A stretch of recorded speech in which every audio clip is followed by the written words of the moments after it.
Welcome back, friends. Where we last left.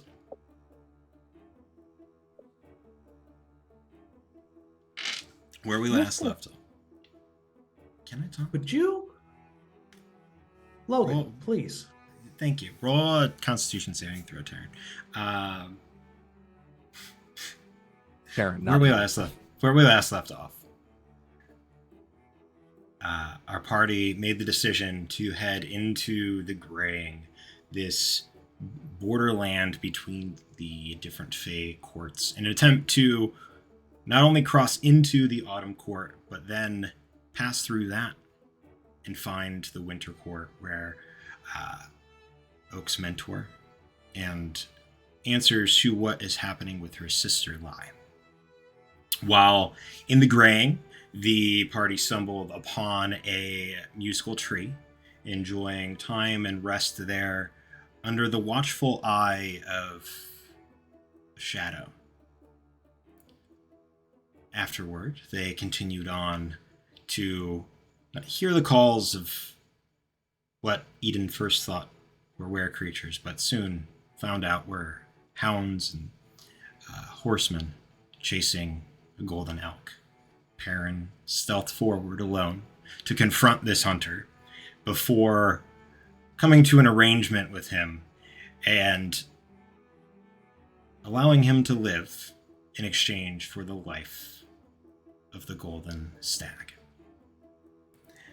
The rest of the party caught up to Perrin, which at that point, the golden stag gifted the party a boon, one of its antlers, which Orchid quickly took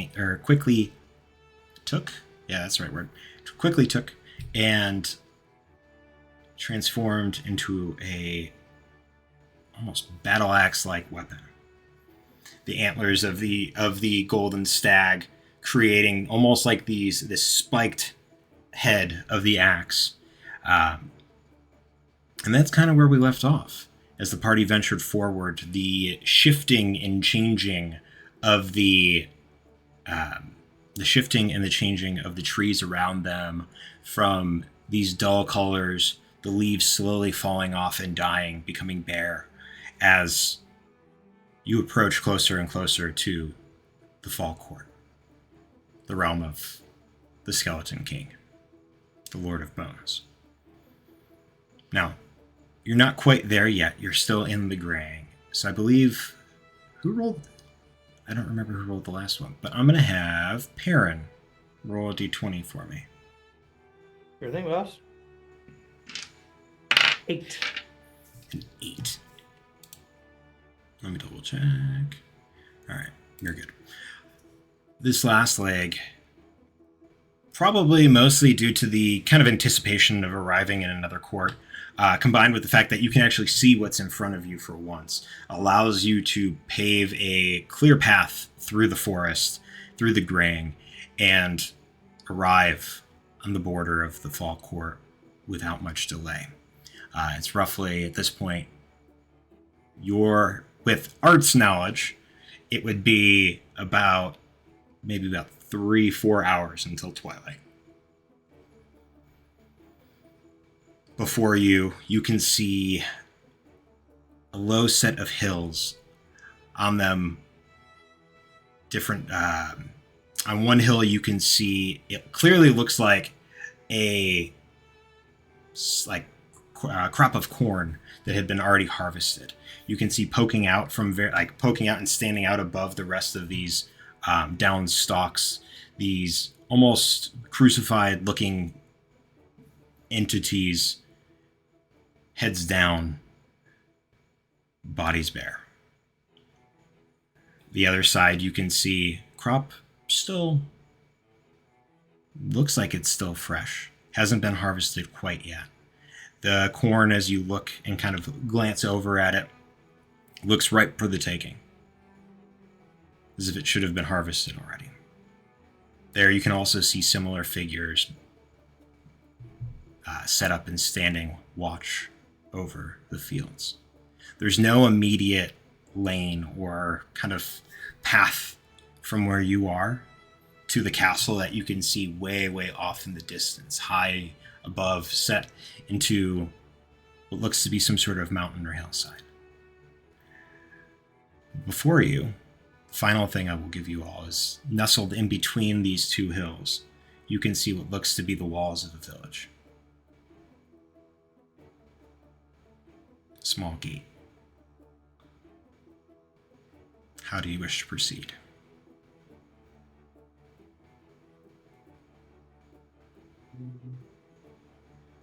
Well, shall we go to the village?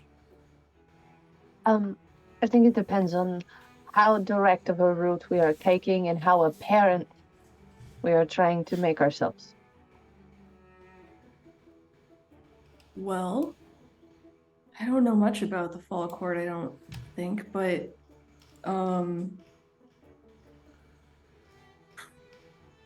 obviously we want to be direct because we want to follow as quickly as possible. I don't know. I'm not sure whether or not being sneaky or being direct will earn us better points. Yeah.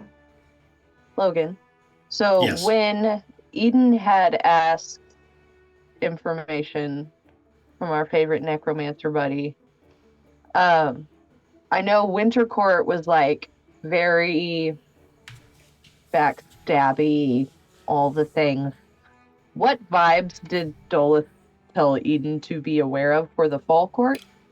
The Fall Court was one of the court, like the Fall and the Summer Courts were the two courts he had the least information on.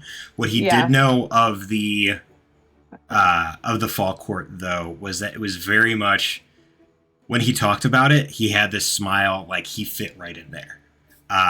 So it's not necessarily kind of backstabby, but you get the vibe that you're going to be seeing a lot of things, especially since the leader of this court is the Lord of Bones. You're going to probably be on the more necromantic side of things.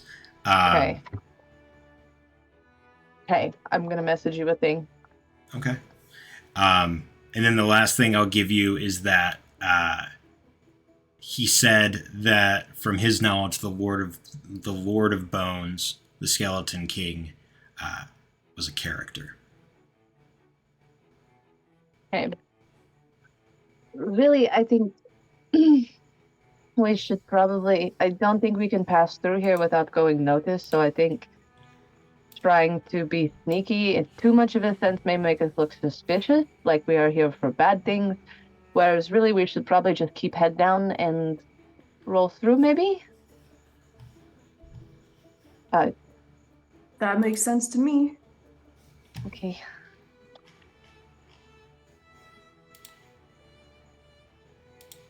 All right. Perrin, I'm going to ask you this again because I think it's fun to have you roll. But go ahead and roll me a d20. And do you want odds or evens on this roll? Did you say Perrin or Terran? Perrin. Okay. I'll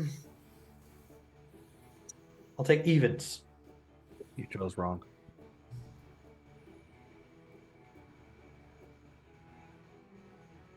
The 16. 16. Good. So you guys all begin moving forward. So are you guys sticking more to the path, or not the path, the field that has already been harvested, and staying kind of out in the open and moving through?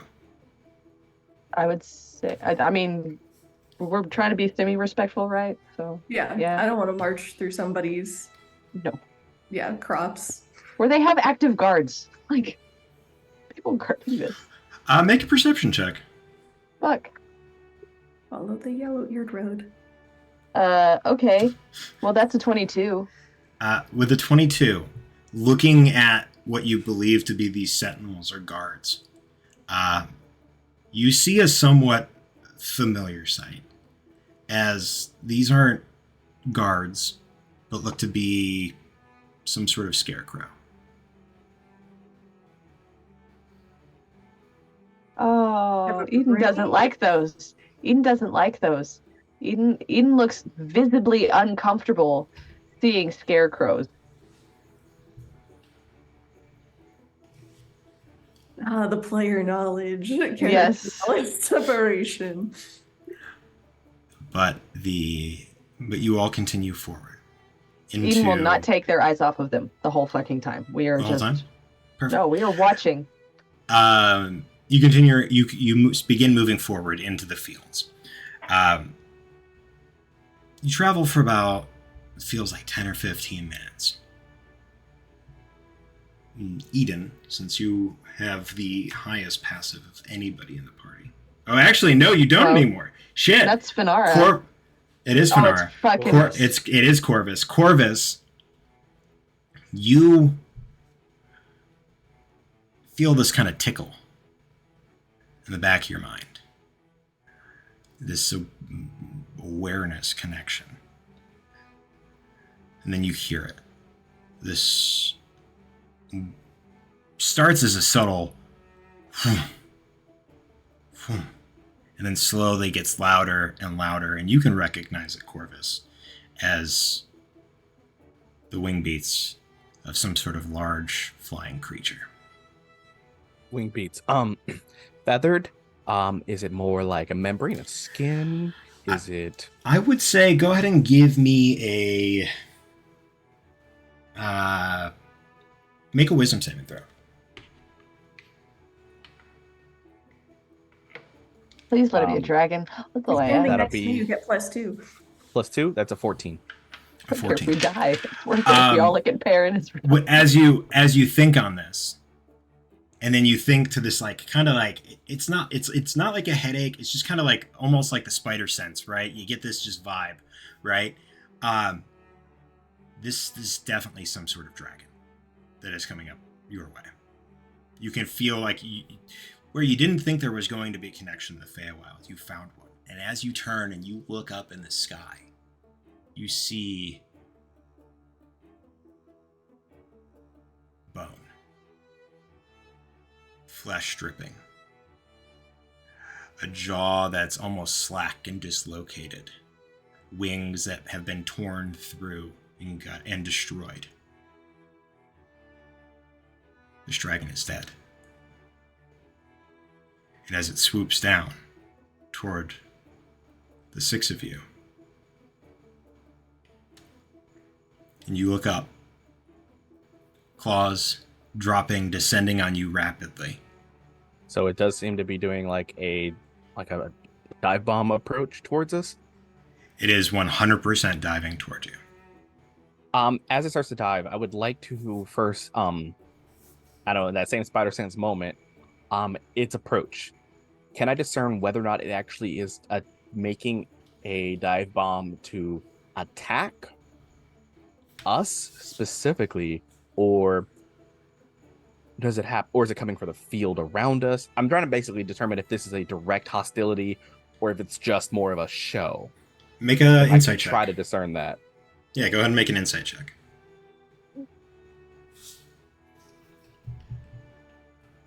That's also a 14. You can't quite tell. It's definitely coming in your direction. Like, it's not going for a random spot in the field. It is headed toward Yusik, like all of you guys. But the thing I will say is, while its mouth agape,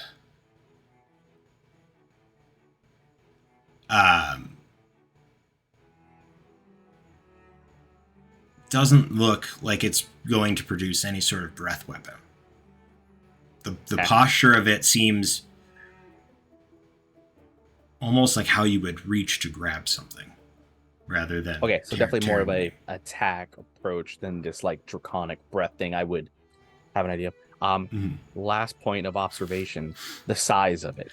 Would I be able to discern if this is like a skeletal wormling size, young? Is it larger? Size? No, this is roughly huge. Okay. This is a big dragon.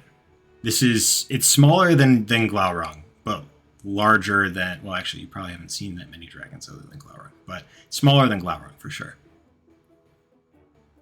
Okay. I will, like, in that split second of like acknowledging, recognizing, I would like to point it out to, as like acknowledging it, we'll point towards it kind of in a preparatory combat.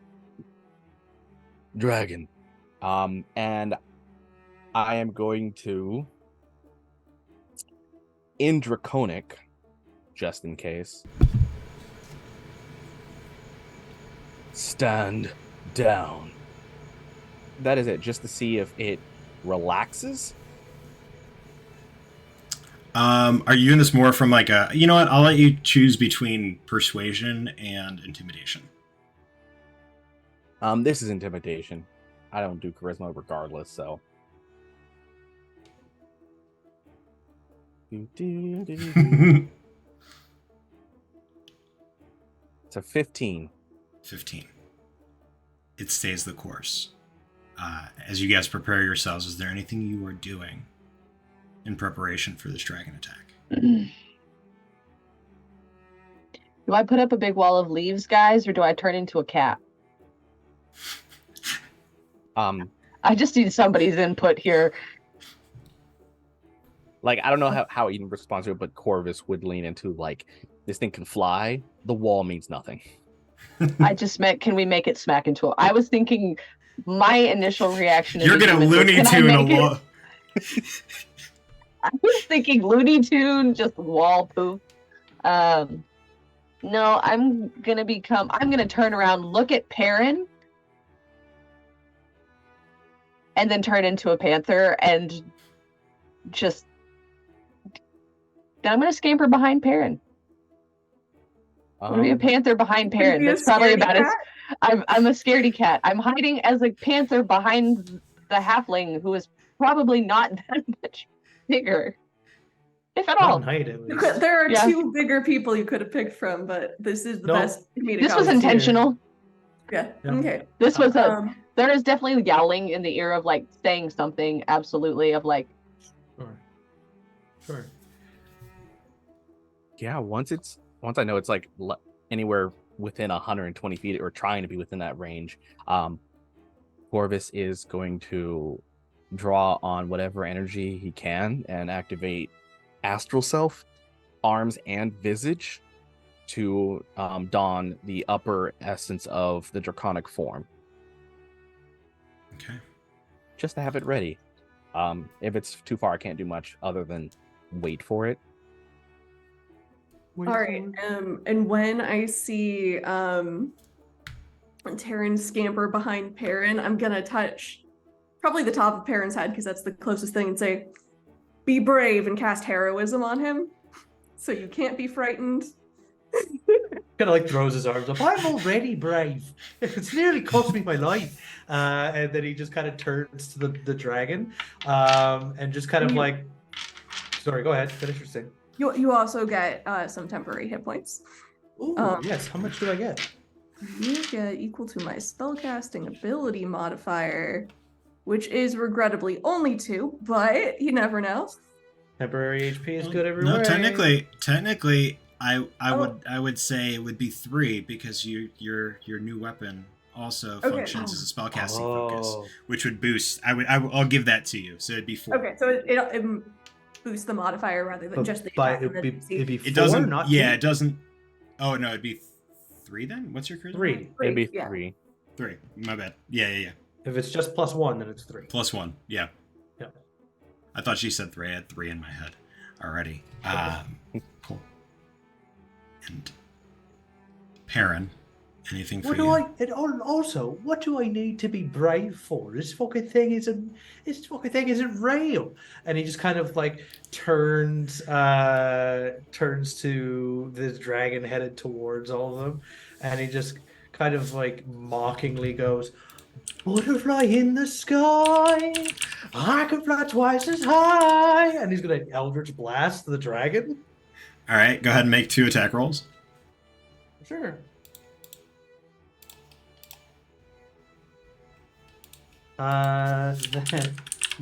That makes sense. That's a 14 and a 10. 14 and a 10. Let me double check real quick. I believe neither of those hits. Yeah, neither of those hit. And you watch as they just like smack across the hide, or what's left of the hide of this creature, and it just continues to dive towards you all. It will get in range of attacks. And I can say this will all happen simultaneously. It's going to dive down. Corvus, you had readied actions as it closes the gap, so you can make your swings. Eden, you were cowering, so I don't think you were taking any swings. And then Orchid, No. if you would like to take a swing, you may. But it is also going to make 2 grabs itself. What is its reach before it tries something, just in case? Its reach. I mean, you technically wouldn't know that, but I'll give you. Because I'm boosted. I have a 15-foot range for my attacks. And I just wanted to see. If You could hit it. You could hit it before it hits you. Yeah. That's what I wanted to see if that matters, depending on if I would do something. So, first I will make these attacks. Be nice to me, dice. That is a 19 and a 17.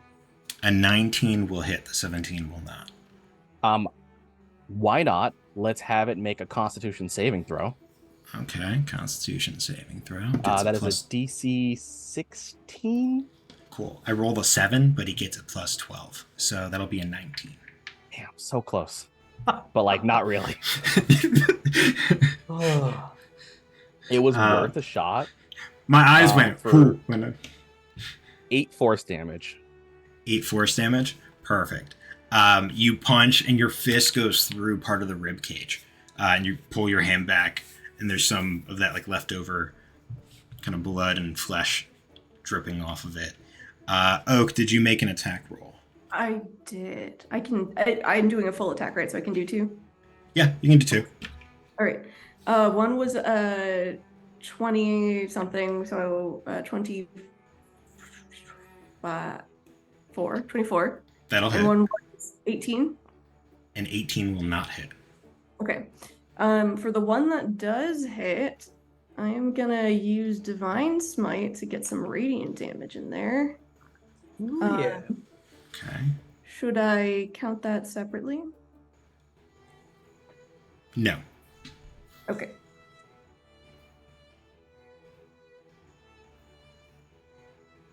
All right, that is not the best roll ever, but that is 12 total damage. All right. You hack into it, and you watch as the antler lights up as this blast of radiant energy is pushed through it. And it not only does it like kind of rake and pull into the body, but then the radiant energy hits it, and it just kind of sizzles away what necrosis is there already. It's going to land. And it's going to first kind of turn its body and just look straight at you, Perrin. and it opens up its mouth and it lets out this guttural bellow. There's and I need the 4 of you to all make wisdom saving throws for me. To echo, You my do companion. not need to make that save, parent. Yeah, I figured. Hera just standing there, just fucking double deuce, baby. That's a dirty 20. A dirty 20. Yeah, if they're within 10 feet of me, +2. Perfect. Mhm. Eden. Well, that +2 helps. So that is a total of 13. Okay. You know what? And, Better than me. and Orchid or Oak. I'll have a 12. +7. 12. A 12. As you stare into the dying face of this creature, Eden and Oak, you are both frightened. Yeah. It is then going to reach out and attempt to grab. And that's going to be against...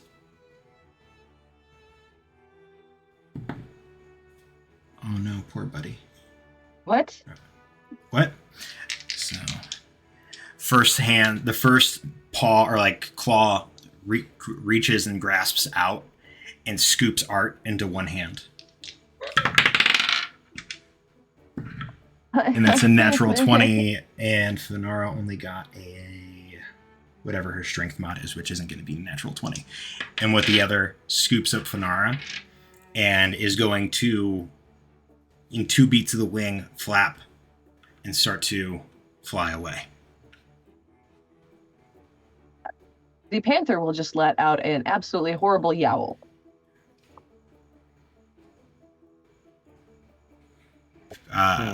Corvus, you can technically get an attack Yeah, of I opportunity on this.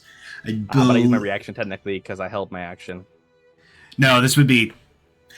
I'm doing Okay, round, it I'm kinda doing happens rounds of I'm doing rounds of combat, but not doing rounds of combat. So Okay. to make this go slightly faster than standard combat would. My attack of opportunity wouldn't be to attack it; would be to try and grapple it.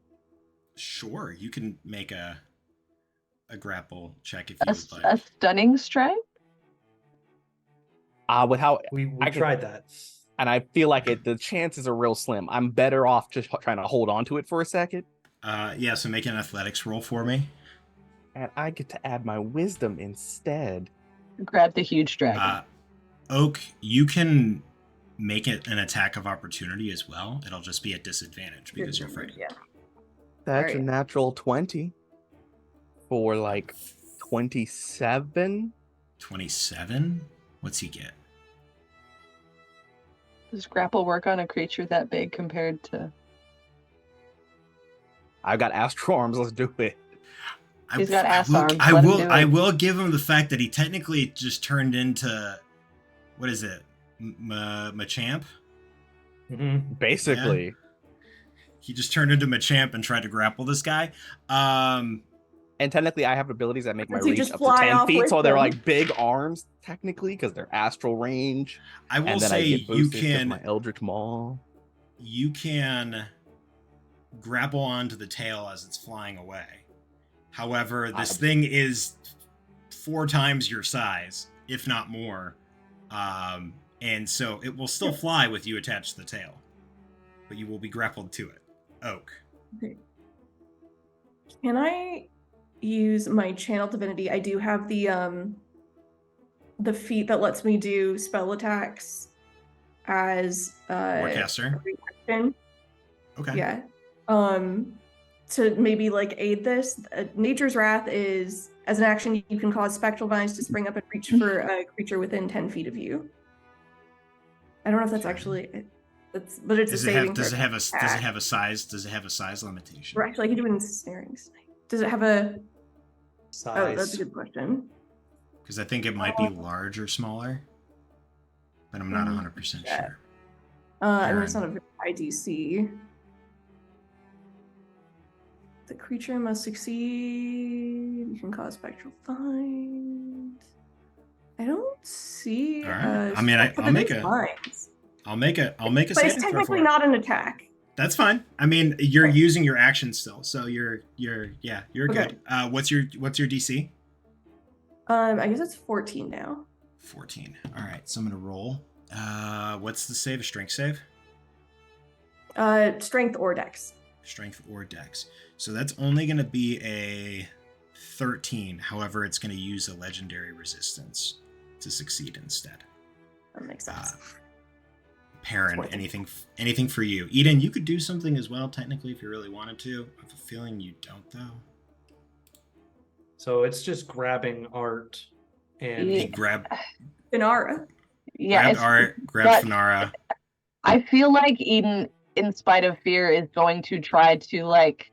I think that's what the yowl is. I don't think even in that fear that Eden can watch them take off with a person that has resurrected them, like saved their life twice, and with Art. So I think they're gonna try to jump up and just grab at the foot of one of the two.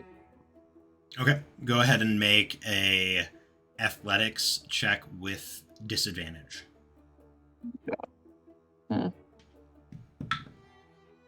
Mm-hmm. Okay, that's the same fucking dice roll. Yeah, didn't think it was gonna be that good. Okay, yeah, that's still a 12. A 12. You go to grab onto the paw, and as you do, and like you begin to try to pin it down, it stays for a second, and then the wings begin to pick up, and the body just lifts right off of your paws. Perrin, anything for you?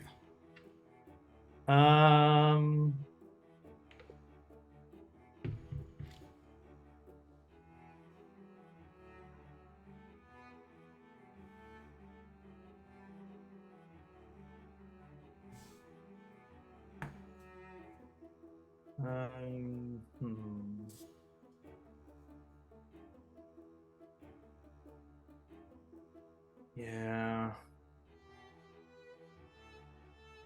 Fuck me. Well, either I leave everyone behind, or I try to make this thing not go anywhere. Or think about like Misty stepping on its back or something like that. I That's had that exactly same what thought, but I'm I think thinking about fear doing. would preclude me from doing that. That's what I was struggling. Yeah. Do it. Seems like the reckless kind of thing Perrin might do. I just want to put a point. Corvus jumped on the tail. Yeah, And was like, yeah, it's got his sister, man. Like that's Yeah. that's the thing. Yeah. Yeah, Perrin as a bonus action, Misty steps right onto the back of this thing as it swoops down and grabs them. So that's a second level spell. Perfect. And as I'm on the back of this thing, just going to just fucking shout at it. Where do you think you're going? Vicious mockery, wisdom save.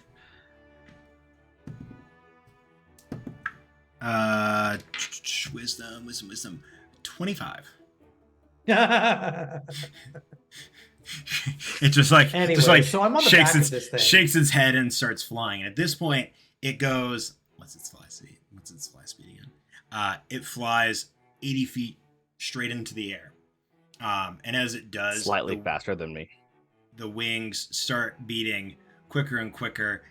It is going to then do like that kind of half turn where it's almost standing upright in the air. And it's going to just like really quickly give 3 huge beats of its wings. And I need Perrin and Corvus both to make dex saving throws for me. Is he even close enough to He's at the take tail. that damage? He's at the tail. Oh, He's holding onto the tail, and instead of he's Yeah. like, "Yeah, I got him," and then the dragon just took off. So that's 3 dex saving throws. I heard. Yes. Deck saves? Just for no, Perrin and Corvus, just 2, or just the 2 of you. Right, but 3 dex saves. Oh no, each. just one. Oh, he flashed okay, it 3 just- times and we're making. Okay. Yeah. Just a deck save. No, he's Okay. not going to do a wing attack 3 times to you guys. That would be awful. That's a 24 for Corvus. And 24. That is a 24 for Perrin. Well, fuck. You guys both stay on this thing as it continues. And, like, it realizes, like, it's trying to... It's just at this point, like, somersaulting and, like, beating its wings super heavily to try to get the two of you off. And then almost in response, you hear in common, these are collateral. In common from the dragon or like the in our dragon. heads? From the dragon.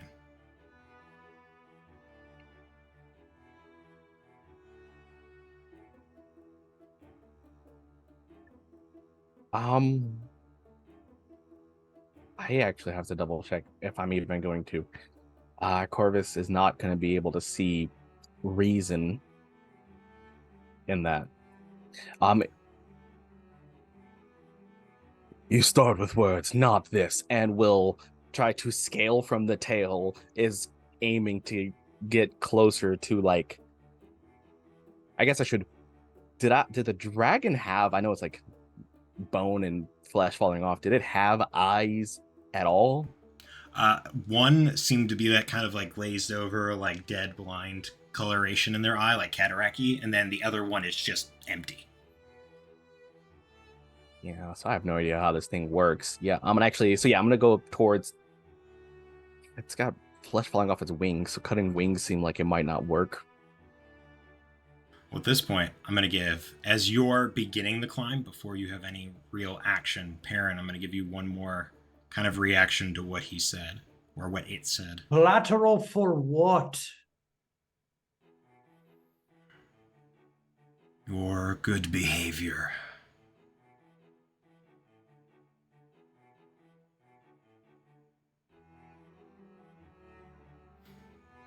Huh.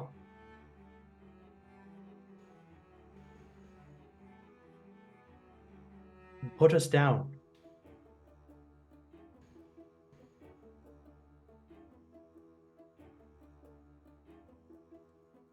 Tell your friend to let go first. Corvus. Release this thing. Aren't we like 80 feet in the air? We yeah, are 80 feet in the air. but you're a monk with slow fall, so you'll only take like 30 damage. Like, when you say that, like, literally, Corvus looks over. We're like 80 feet up. Yeah. And? Could you, like, just get lower to the ground so that my pansy of a friend here could, like, let go of you? It sinks You want like 40 feet. Like, as it does. Are you staying on it? Would you just... And Corvus just kind of like, You dive down, slow falling as you do. 3-point landing. Swan dives. Yeah. Yeah. Triple, All right. triple backflip. Mhm. Okay, good behavior. Fine. Where do we pick these guys up when we're done?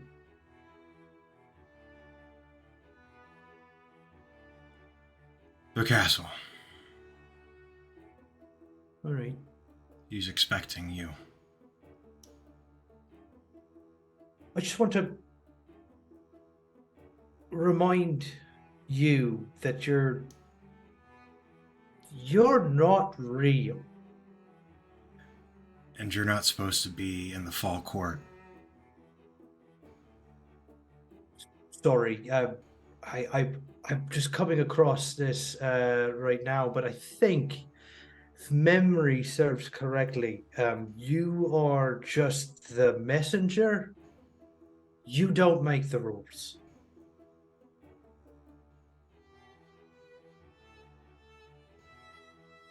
And I promise you, once I come back to the castle, I will tell you whether we are not supposed to be in the autumn court.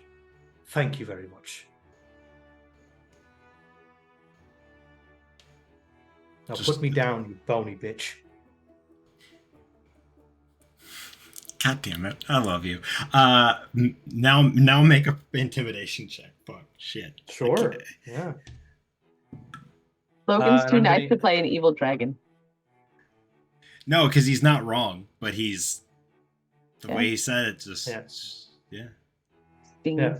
I'm also going to use the luck that Eddie was so kind to give me. That's fine. I'm gonna use the luck that Taryn gave me. Oh Oh shit, that was so much better. Okay. What'd you get? I got a 21. I also got a 21. Fuck. All right, rollies. Okay, rollies. Here we go.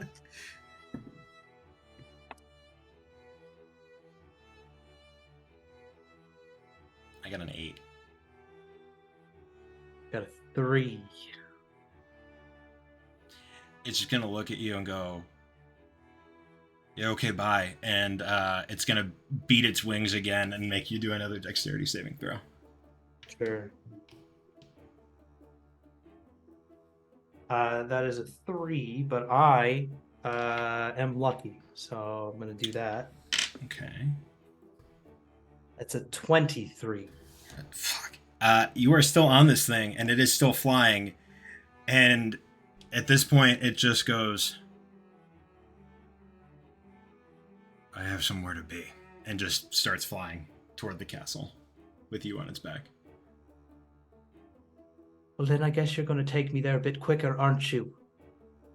If you don't want me to annoy the shit out of you while we're on this entire journey, I suggest you put me down on the ground, or else I will become your biggest headache.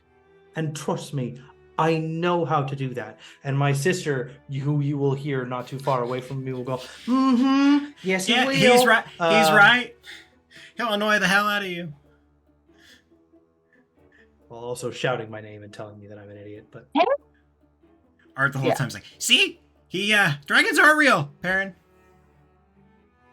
As he's going to lower himself just enough so his tail, but the end of his tail will reach the ground. Perrin will fucking Legolas that bullshit and then jump off right at the end. All right. You jump off, you're maybe about 50, 60 feet or so in front of everybody else. The dragon takes off toward the castle. Are we still scared? Can I run forward now? Oh no, you're good. Yeah. At this Okay, point, then- it takes off at that point, going at the speed of sound. Like, Yeah, then Eden is galloping forward, watching the dragon fly off with their friends and coming up to Perrin and then unpanthering. What's going on? Where are they taking them? Apparently, we need to be good while we're here. And then once we've been good traveling through here, we can go to the castle and get my sister and get that beautiful goblin. But we were already being. I don't understand. We didn't do anything. We are apparently not supposed to be here. How do they know? My questions exactly. Also, he doesn't make the fucking rules. Well, no, clearly he's a messenger boy. That's what I said. And he just kind of just like grabs Eden, like the edge of Eden's fucking skirt, and just like grabs it in anger and just like starts shaking it back and forth. We'll get them back. Oh, So now we of have to go course to we're the going to get castle? them back. No, I just get them a little Well, faster. Do we have to go to the castle now to get this taken care of so we can continue? Just all the way over there. You can see it. I don't see what other choice we have. Aaron turns to Oak. Could you like let this go? Because I'm already a bit, gruff when it comes to it. But whatever you got on me, it's just got me like ready, and I'm not usually that aggressive. Oh, that wore off about a minute ago, though. It's only a minute-long spell. You were up on Aaron that just kind of for at Aaron least just kind of like 2 looks around minutes. for a second. Okay. Probably just kick-started you, though. Probably just. It's probably got something more to do with it than that. I mean, Also, That's confronting your biases and pre-existing notions can also definitely, challenge. Yes. But also, they have Finara and art, which is more the point. yeah, it has my sister. And that's But- what's important. Yes.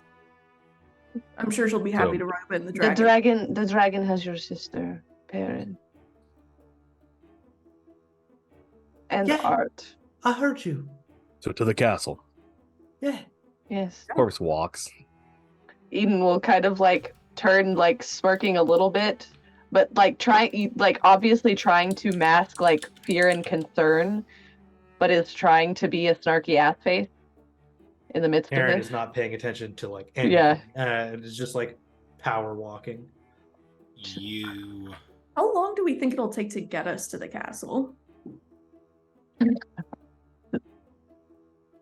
The angriest little foot stompy. to the castle? You're not sure. I mean, definitely not 4 hours. Probably a little bit Mhm. longer than that. It seems like the town ahead might be a good place to potentially find rest and more information. But then, judging on how things look in the morning, probably there before midday. It's far, but also it's like Feywild far, so We don't. you guys can yeah. you guys can be like, man, I wish that castle was closer, and then like halfway through the night, it like magically shows up like 2 feet away. All right. Well, I'm pooped. I need to lie down or something and maybe take a big poop because I'm angry. Okay.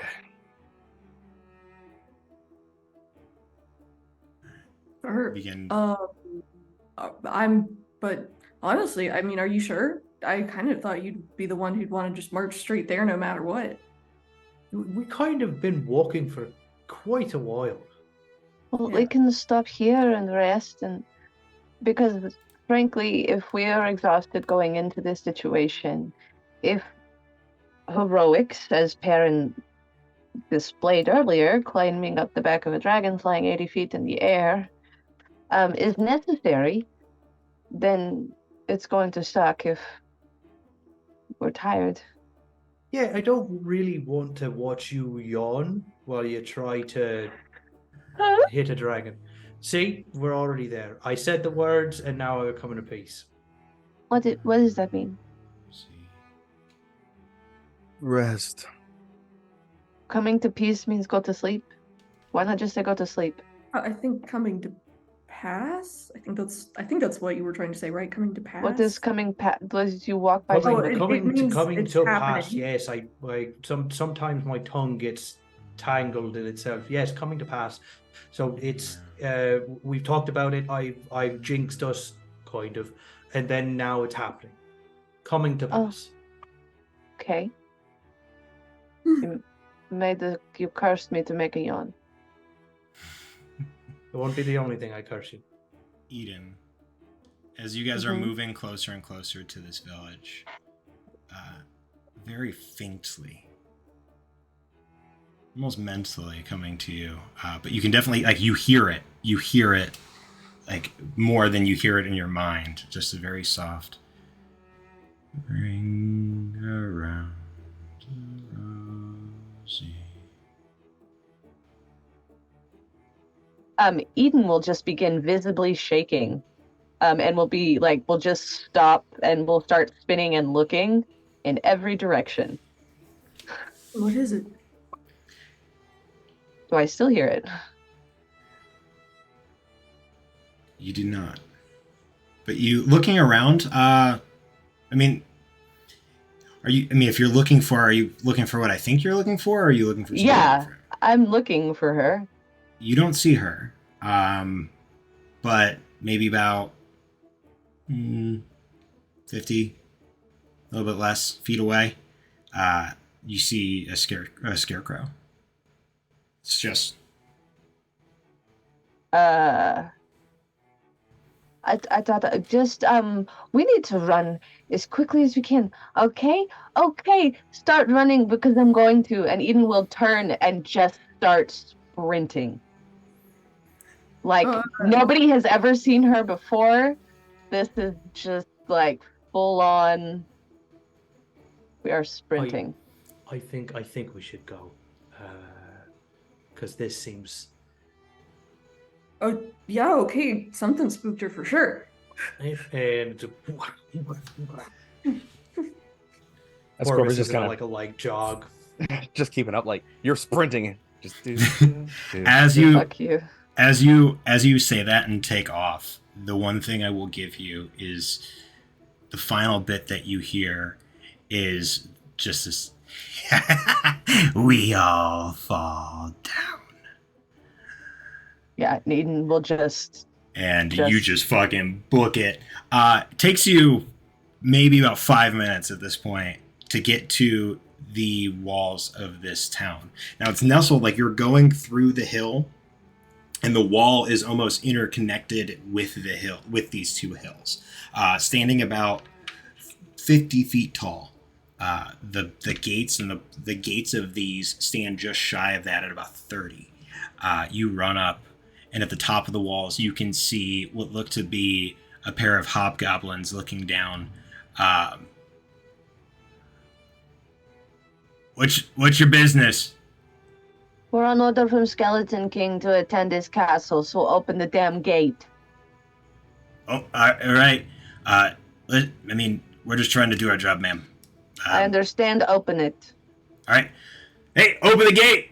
And you hear what sounds to be some sort of large log being lifted and moved. And then, like if you were opening your pantry door, you just see the gate swing open and a giant standing behind it.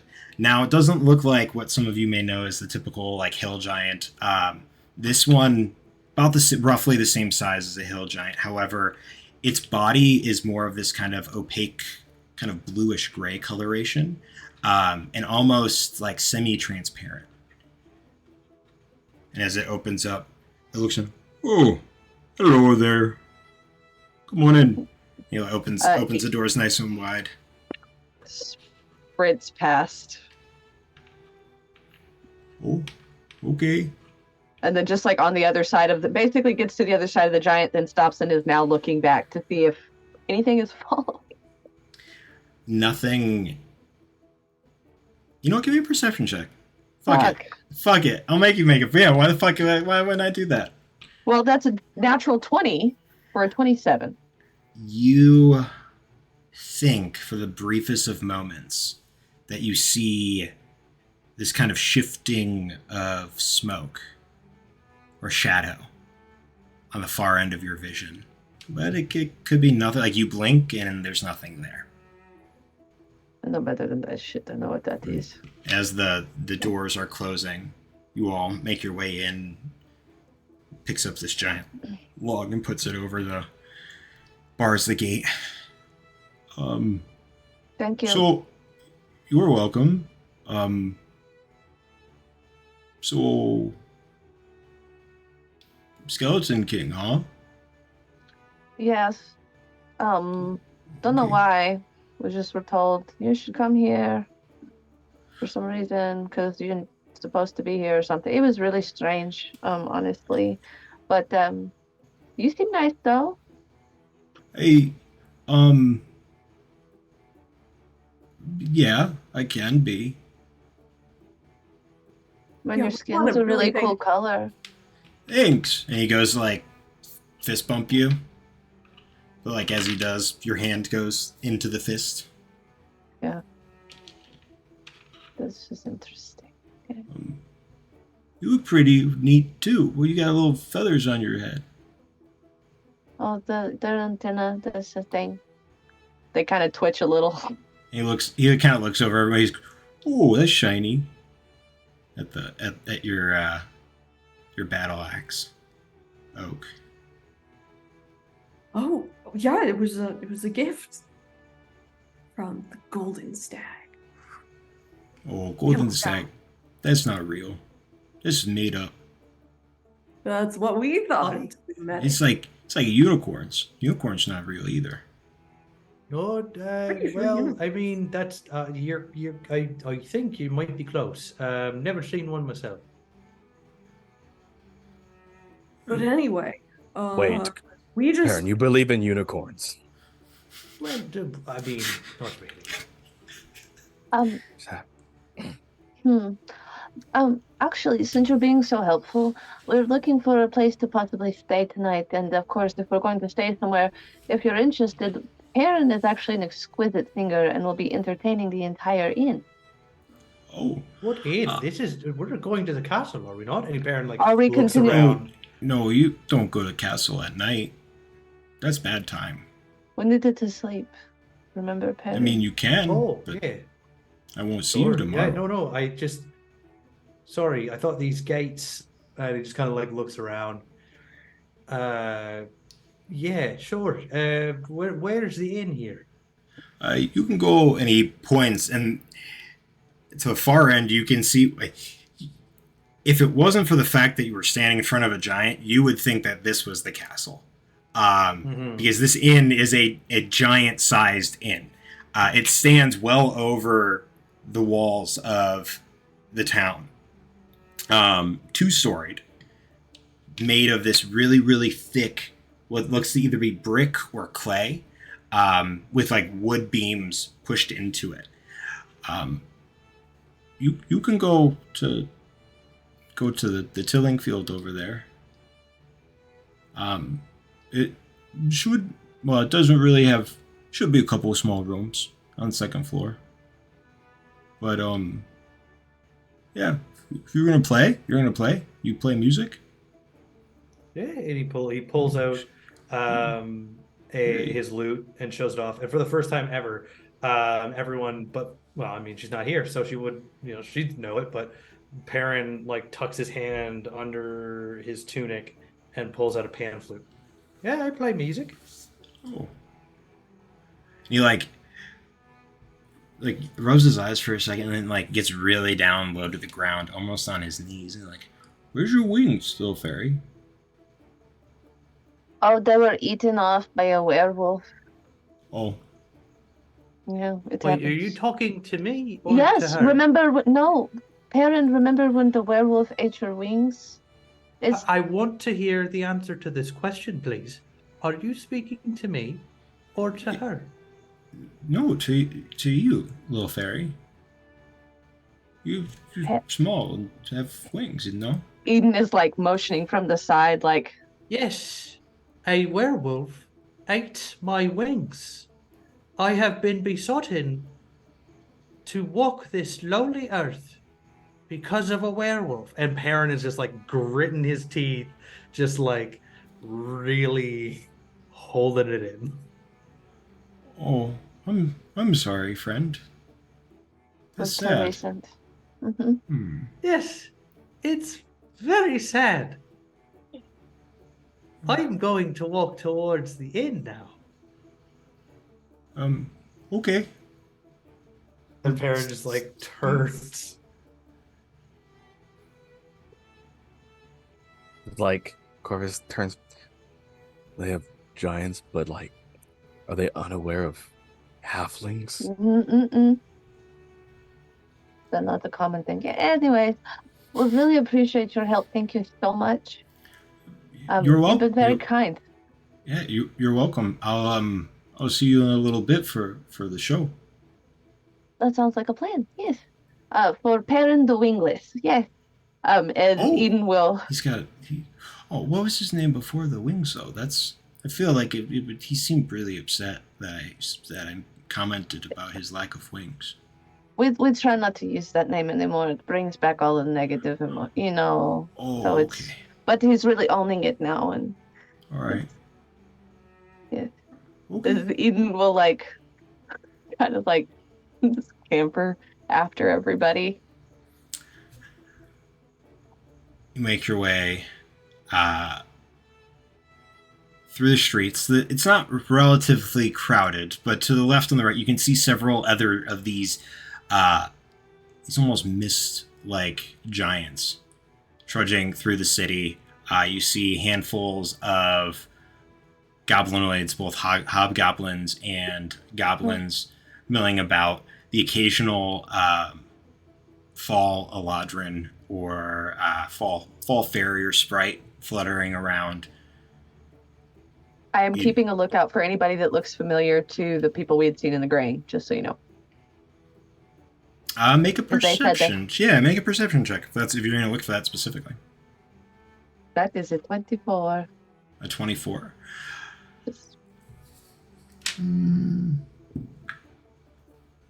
I would say on one of like what looks to be one of the more like humanoid-sized houses, on one of the balconies, you can see somebody sitting there that's hooded and cloaked in similar fashion, but not.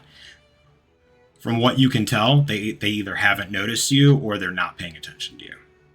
Yeah, well, because I'm looking for, because remember the graying people said if you see our family or friends there, to let them know. You're Yeah, looking I'm for looking for gotcha. them. You're looking for the people in the. Good to know he's also Gotcha. here, but that's okay. Well, shit. But that's just I'll say. I mean, noted. you definitely notice that there are fall Eladrin about, Okay. and there are some elves that are elven-looking individuals who seem to be meandering about as well. Yes. But you head to the tilling field. The door. There is no real door. Because most of the giants can walk in and out, but if they made the door giant size, then none of the human folk could walk in and out. And so as you walk into this space, you immediately see everything, tables, chairs, to the proportion of giants. You are standing up against a chair where the leg of the chair is taller than most of you. But what you can also notice is that atop the tables are separate tables for those of your size, with small stairs winding up the sides of the tables and even the centers of some of the larger tables to get to the top of it. At the bar, you can see a handful of goblins running back and forth across the bar top. Each of them is like holding on to one end of this giant rag. So it's like 4 of them, or 4 or 5 of them, going across the strip of it and then pushing it back and forth across a spot to clean. Behind the bar, you can see another one of these almost spectral or mist-like giants who is pouring drinks for a handful of what look to be one looks to be some sort of giant with 2 heads. The other seems to be a normal, like, hill giant looking individual. Across the tables, you can see this time of day it's starting to fill up, but generally not to the point where it's quite full yet. But again, a smattering of giant folk and Eladrin and humanoids. You can see sprites and fairies flying in to take seats at the bar as well. Could I walk up to, in a huff, the first giant that looks like a bouncer or somebody who works here? Yeah, I'll say the one that catches your eye is like purple individual, definitely larger than you, but smaller than some of these other giant folk with this large hunched back. As you turn and like go to get their attention, these 2 like really big, buggy yellow eyes with these like dark, almost like slate gray pupils turn to you and, welcome to the tilling field. You seem like you could use a drink. I could use a lot. Is this establishment looking for perhaps some entertainment? I mean, and he kind of like looks around. I don't see our usual entertainers here quite yet, so we could put you first on the dock. We don't really do like scheduled stuff. It's just kind of like first come, first show. All right. Well, if you have space, I would love to fill your halls with my music. Of course. Do you require anything for your presentation? Like, do you need a band? Do you need, microphone? Well, microstone. Sure. Being someone of small stature, a microstone sounds like. Sorry, what does that do? So, and he points, and like embedded in different corners of the the inn of like the hall here, you can see these larger, almost like big boulders, just like in place, and you can see some sort of rune is carved onto them. But he goes, oh, and reaches into like he's wearing almost like a kilt, but with tons of pockets into it. It's like if a kilt and cargo shorts had a baby. And reaches into one of reaches into one of the pockets and pulls out in his hand what looks like a pebble, but as he hands it over to you, it's probably about the size of like probably a little bit larger than like an iPhone. It's like probably about that big, just like a rock etched with that same kind of rune. You just talk into that and it amplifies throughout the entire space. Most of our most wonderful contraption. Yeah, this I think he was a hobgoblin. Hobgoblin came in and you know, we've been doing runes all the time, well, like the giant stoop, but he came in and was like, yo, like have you ever tried to combine these two runes and made like this whole other new one that we now use to amplify sound? Perrin is just gonna like look at this rune and just like stare at it. And just like, I would like, if possible, to try to commit this rune to memory. Make an Arcana check. Yeah. Goodness. Shame Art Intelligence. isn't here.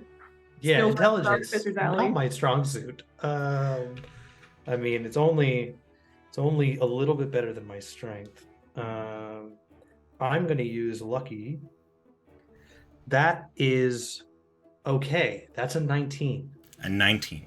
To the best of your knowledge, you will be able to replicate this rune. Or at least be able to draw it for somebody who is a little bit more arcanely inclined than you. Someone else who's in the chat.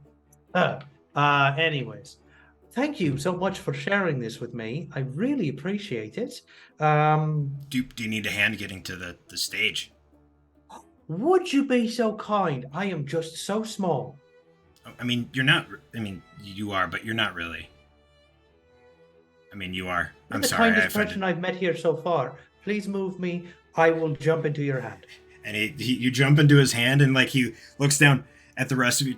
Would you like a ride to your seats, or 2 seats? That would be greatly appreciated. And he like he's only really like a size, maybe a size and a half larger than you guys. So like he can pick up and hold Perrin kind of like a baby. But the rest of you, he kind of just like grips the collars of your shirts and just like, you know, like what do you call it? Grocery bags you guys over to one of the tables and like sets you down. It's closer to Corvus the refuses. Oh, okay. He just like Corvus will walk. Corvus like, no, we don't. No. I will walk. But so he drops the two of you off, Oak and Eden, at one of the tables that like can go all the way. You can walk all the way down and get to the hearth. He takes you, Perrin, to the mantle of the hearth and like sets you up top right there, where it looks like there's a smaller stage set for humanoid folk. You can kind of do whatever you want, whenever you want, and people will probably listen.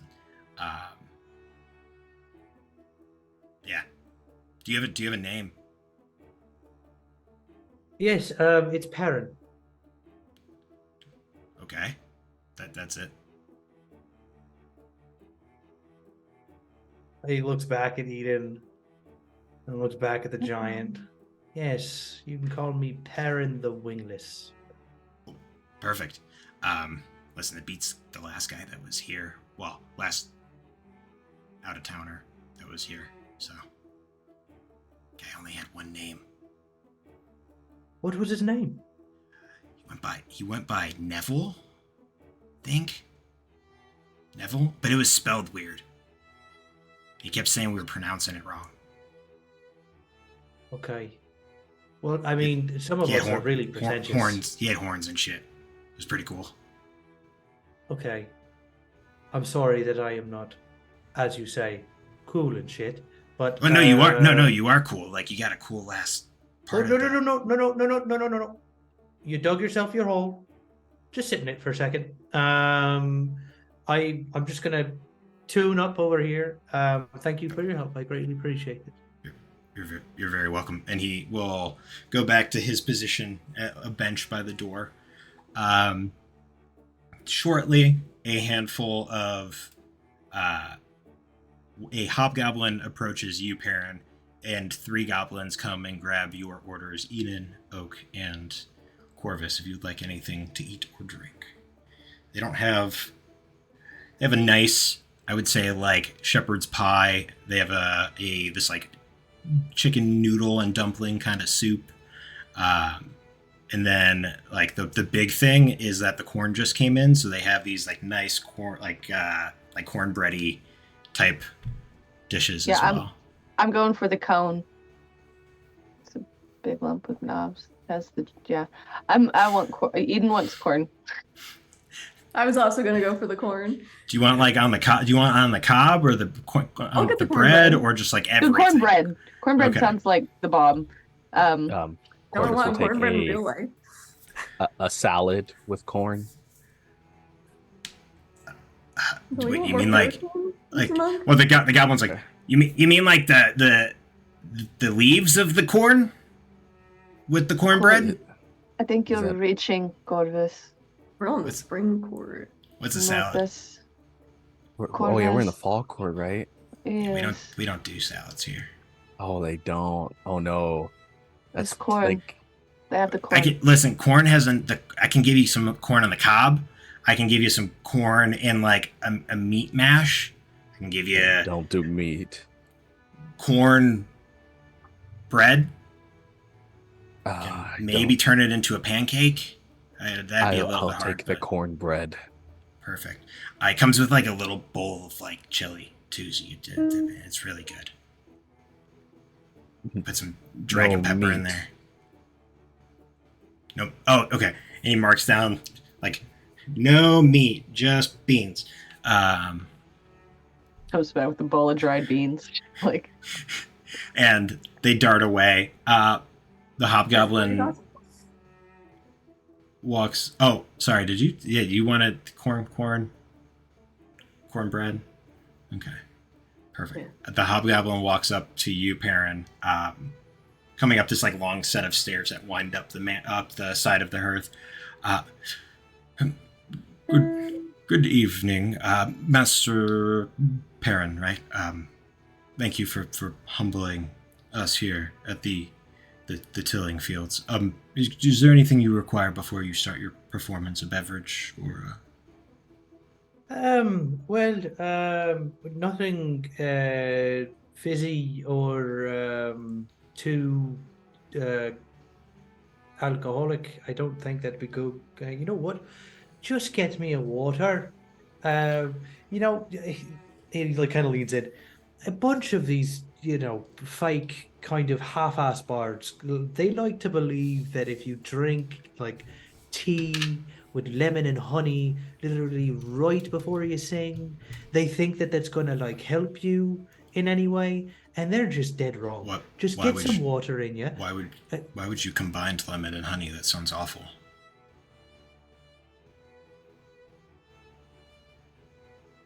I don't have an explanation.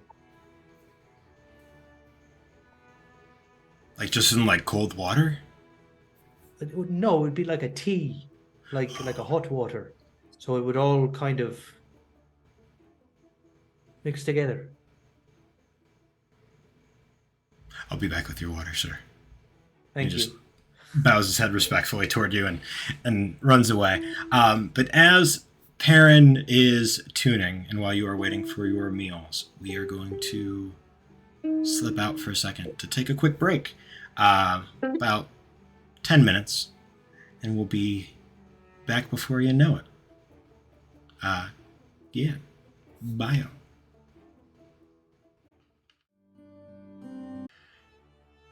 Welcome back.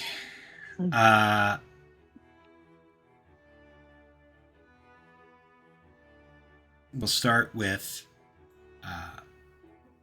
Eden and Oak and Corvus quickly as your food and drinks are brought up to you. A pitcher of water, a mug of what looks to be like some sort of ale, and then each of you gets a nice little plate with some cornbread, what looks to be like cornbread muffins. There's a lot more cornbread, and then there's like this tiny cup of soup or a cup of chili next to it. Corvus, yours does not have any meat in it, as you asked. But a bugbear brings this little tray that has all your stuff, sits out in front of you, hands you, puts the pitchers and glasses down in front of you as well, and then just bows and begins to walk away. Parent. What? Did you need something? Oh no, I was just saying thanks. Oh, you're welcome. I think. Yeah, you're welcome. And just kind of heads over to the next table that you could see, like, had sat down while you guys were waiting. The next table over, a handful of sprites and fairies flew over and sat down at the table next, like, near you guys. You guys think this ale tastes like corn? Or is it just the cornbread in my mouth? What is ale supposed to taste like? It tastes like fizzy burp water. I mean, seems also correct. It tastes like grass. It's made with a kind of grass, usually. Eden will not stop drinking it, though. It's weirdly good, though. You really never had ale before? Nope. Huh. Just keep sipping on it, like, very unsuspecting at this point. This is so the ale tastes almost, the best way to describe it is if it was bourbon barrel aged. Ugh. So it has that, like, that bourbon taste in the back. Blech. It's a little heated, but oh yeah, I forgot you don't like bourbon as a person. I agree with you. Nasty breakup. But as you guys enjoy your food, enjoy the ale, the water, and your chili that doesn't have meat in it, Perrin, on the mantle, what are you doing exactly? I'm just finished tuning up. Ready to go. I move this microstone in front of me, and if I was someone who was more prepared, I would have put a filter on my microphone to make it echo, but I'm not that quick or that fast. So I just kind of lean in and go, hello, and then I hear, hello, hello, hello, and I'm just like, oh, that's new. And when that happens, all eyes immediately dart to you. Like, all eyes immediately dart to you on the stage. Good evening, Tillingfield. How are we all doing tonight? You hear in the background, like, one of the giants just burps. Burp. Go, Perrin! Thank you. Hello, my name is Perrin the Wingless.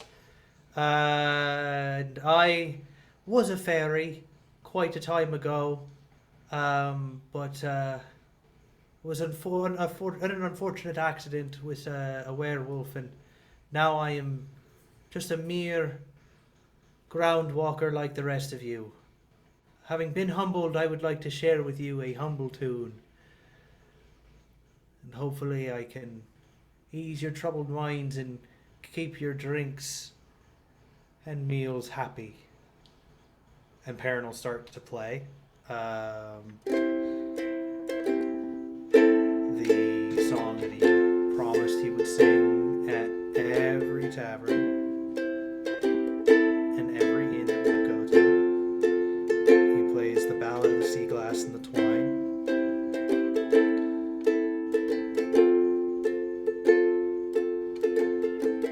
And there's like this anger that he's like holding on to while he's playing this song.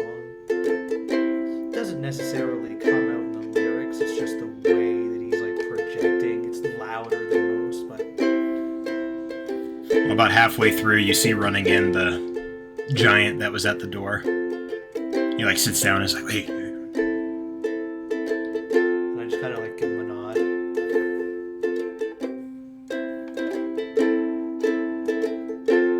And when he finishes,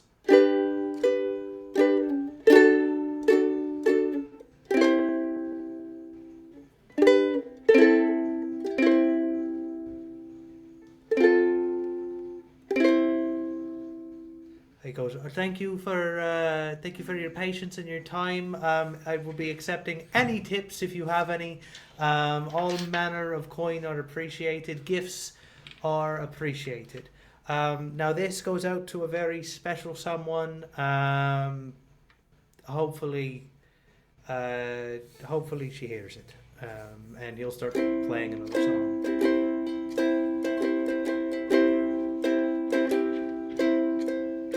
Don't you worry there, my honey. We may not have any money, but we've got our love to pay the bills. Maybe I think you're cute and funny. Maybe I wanna do what bunnies do with you, if you know what I mean. Oh, let's get rich and buy our parents' homes in the Isle of Ish. Let's get rich and give everybody nice sweaters and teach them how to fish. Let's get rich and build a house on Ishtani, making everybody look like ants. From way up there, you and I, you and I. Well, you might be a bit confused and you might be a little bit bruised, but baby, how we spoon like no one else. And at this moment, like Perrin, like direct eye contact with Eden. So I will help you read those books, and you will soothe my worried looks, and we will put the lonesome on the shelf. So let's get rich and buy our parents' homes in the Isle of Ish. And let's get rich and give everybody nice sweaters and teach them how to fish. Let's get rich and build a house on Ishtani, making everybody look like ants. From way up there, you and I, you and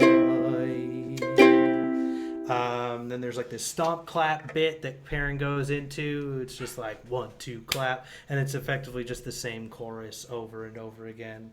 And tries to get like the whole tavern to join in, as it's just a very simple song. Make a And- performance check for me. Yeah. Not necessarily for your performance, but more for how moved people are to follow you as you Sure. get into the group portion of it. I'm gonna use lucky. That was a 2, and then it was a natural 20 for 29. 29. It was all right. You watch as you get to the point where like people can start following along, and you're trying to get them more riled and into it. And like half of the giants are like straight up weeping. Like it looks like the mist that's around their eyes is just forming into drops and just falling down. You hear the one giant that let you in like halfway through. Who hurt this guy? And like he deserves the world. And you watch as like a handful of fairies will like come up and like put small bags. The hobgoblin you can see walking all the way up with looks to be like some sort of like large tray with these giant coins stacked on top of them, and like sets it and scooches it from the top of the stairs. But they get super into it, are following along almost to a T. Some of the words they don't quite understand, like they don't know what ish is, obviously. So they're like, "What? Why is he? Like, you know, you get that like why?" but they follow along well enough, and a lot of them seem to be very emotionally moved by your song. Thank you, everyone. Thank you for your time and your appreciation and your gratitude. And now for an entirely different song, and Perrin will just like start like going like real low on the guitar, and you just hear ow, and he starts playing "Kiss" by Prince. And he just like it gets really into it. You don't have to be beautiful to be my girl. And he just goes into it, real deep, real heavy, and it's just bopping and grooving to try and change the mood, because he knows he's just trying to see how far the range of emotion goes here in the Feywild.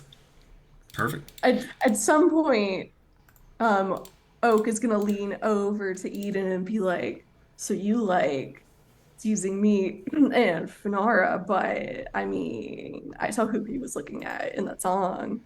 Eden. When? In the song that got like half the giants crying, he likes you. That was a really pretty song. But when yes, Perrin likes me. Obviously, that's why we're all together. Yes.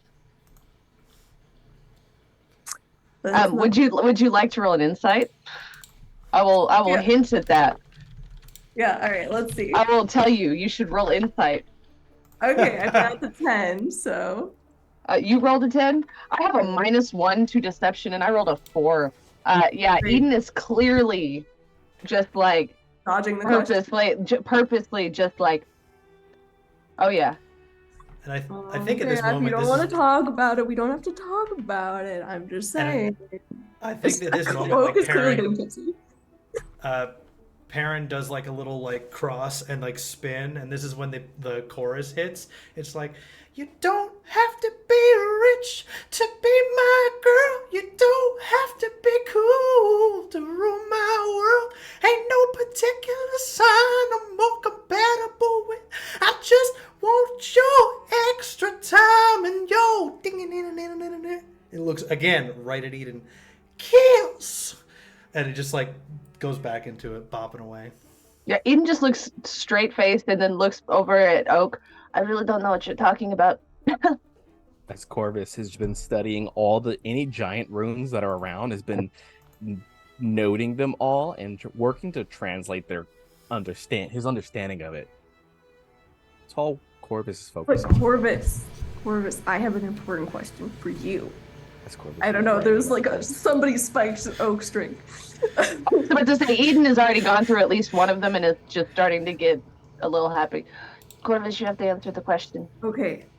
Can you summon your astral arms? Like, how many times can you do that? How many times can you summon ass arms? Yeah. I can manage it a handful of times before I need to meditate for a short while. Would you Can say I there are a arm handful wrestle? of arms up your ass? And I think Oak will like push your face, Eden, for a second. It's like, no, look. I want to arm Kylie wrestle looks one of back those and then astral back. arms. Can I arm wrestle one of them? You want to Please? arm wrestle? Mm-hmm.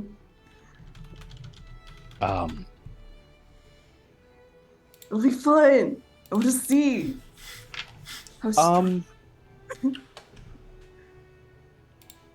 Corvus doesn't have a reason not to. Corvus agrees. As you just kind of, All right. I suppose. Oh my god, this Corvus We're being doing- fun? Are we doing strength checks or athletic checks? We can do athletics as like the energy once again surges and manifests around. I just rolled a natural 1. +6. But The astral arms I get to add. I rolled a 2, but that's +5 more, so 10 for me. okay, so neither of us are going all out. No, like Yeah. Corvus does it and it's like, yeah, we're arm wrestling, and it's like it's usually like an extension, so like Right. is mimicking like, yeah, I'm doing it, but like projects the astral energy, and it's like I don't usually use this to You're like, hit how do I get the things. right leverage? Like, do I use my elbow? Do I use the astral projections elbow? I think you gotta use the Have you- astral projection elbow. Have you Okay, that was two a done good this one. before? Because you look very awkward. Not sincerely, it's not how it works in this circumstance. Hmm. Let's try the other side. Takes a moment, just kind of like instead takes the energy and is like, okay, just coats the arm in it. It's like, I'll just use my arm, and it starts to give like this platinum like glow. And we'll do it again.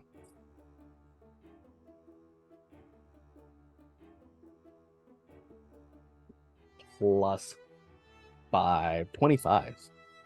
Yeah, against a 12. I'm not rolling very well. Clearly, all too tipsy for that. Oh, that's so cool. Your arms are so cool, Corvus. I appreciate. And then takes a moment. It's like, you have been drinking. Well, Yeah. Dada gave us drinks. You're supposed to God, drink this stuff ale with must the be liquid. Strong. Woof. I believe it is intended for giants to consume. The But But potency, it is in small cups. the size of the cup does not dilute the intensity of the drink. I mean, woof. What?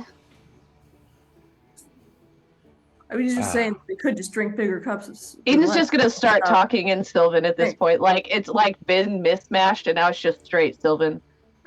Like I think we need to ensure we have a room. I think your face is a room. Well, that's a weird thing to say. It just sounded like a funny thing to say. There's really no sense in it. No, there is not. Oh shit, can you understand me now? Vaguely. So dang, I'm gonna have to actually be careful with what I say now. Just nods and checks over to Perrin to see what's going on over there, because Corvus does not want to engage in this conversation any further. There's actually a very clear sign of discomfort in this particular style of social situation. I'm just that casual drunk. Talking. So the fact it's more so you can tell, like, it's just like, we don't engage in just revelry in this way. Why not? Never had time. But now you do because we don't have a choice. And then Eden will like turn weirdly like serious. In this moment, the only thing that is keeping me from splitting my skull in half out of pure rage at the fact that my friends that I care about very much have been taken to some pompous castle is enjoying these moments with all of you. And like will pleasantly smile. Did you say that in Sylvan or in common? Both. Both. It's about Like, this. Corvus like, I got When you- that solidly. As you are looking back over for a moment to Perrin, who's enjoying himself, continuing singing and dancing. Perrin, you notice out of the corner of your eyes, you're like in the middle of doing one of your little twirls, that coming up the stairs, you can see this furbolg with this almost like light, like light teal skin or fur to him, wearing simple leather vest, a kilt strapped around the kilt. You can see a small dagger on the back, spraying on the front. Linen shirt underneath the vest with his fur poking out at various spots. Definitely has seen some wear and tear, some travel. He comes up with a small, what seems to be like a, what's it called? Like a hand harp. I forget what the technical word for that is. But like it's just kind of like milling around at the top of the stairs, not like making eye contact with you directly, but just like almost waiting his turn. I kind of give him like I just kind of like shoot him a look, and I just kind of like in my dance, I just kind of like point to him and point to the stage, and just And kind of like raise my eyebrow. he like looks at you for a second and like shakes his head no, and then he opens up the little pouch in the front of his kilt and pulls out a book, and like makes the motion of like open it up, and then like he's reading a story. Perrin nods. He'll like finish the song. And at the end, he just kind of says, thank you, everyone, for allowing me to grace your presences this evening. Please tip your waiters and waitresses, fellow giants and giantesses, and other people of varying size well, and ensure that you get yourselves home safely. Do not chariot and drink. And so Perrin will just kind of like nod around. And then he'll like gather up the little bags and like all the gifts and things that he's been given while he's been on stage. And we'll just kind of like start trucking his way over to everybody else. Perfect. As you do, this furball steps up and goes and grabs a stool that's kind of backed by the wall, sets it up, puts it down, moves the stone so that way it's a little bit more to his height. And this is a story that's a little bit closer to my heart. I'm still trying to find out if there's any truth to what I know.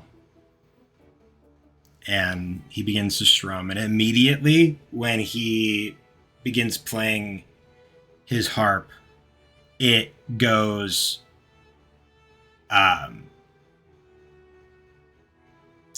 immediately like to sad melancholy as he fuck you, Baron. Yes, no. And he begins telling a story of a young boy who was lost between worlds, who would, in the morning, play in a river and find himself in a land where every creature talked to him, and he could sing, dance, run around, and play with the nature around him as if he was playing with real people. He befriended a man in the river, and over time, the two of them grew rather close. And every evening or every morning, he would go out and meet. And this is where his love for music began. And every evening, his parents would call him home. He'd have to say goodbye. Over time, the man's frustration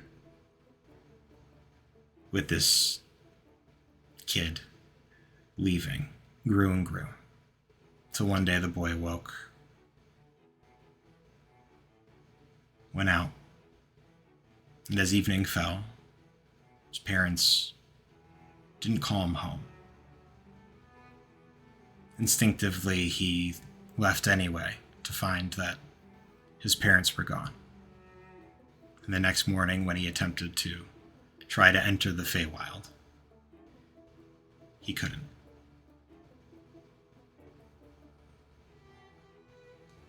And where the story ends isn't with a lesson, isn't with any other meaning, but is with a simple question of who has heard of the man in the river, and who has heard him play.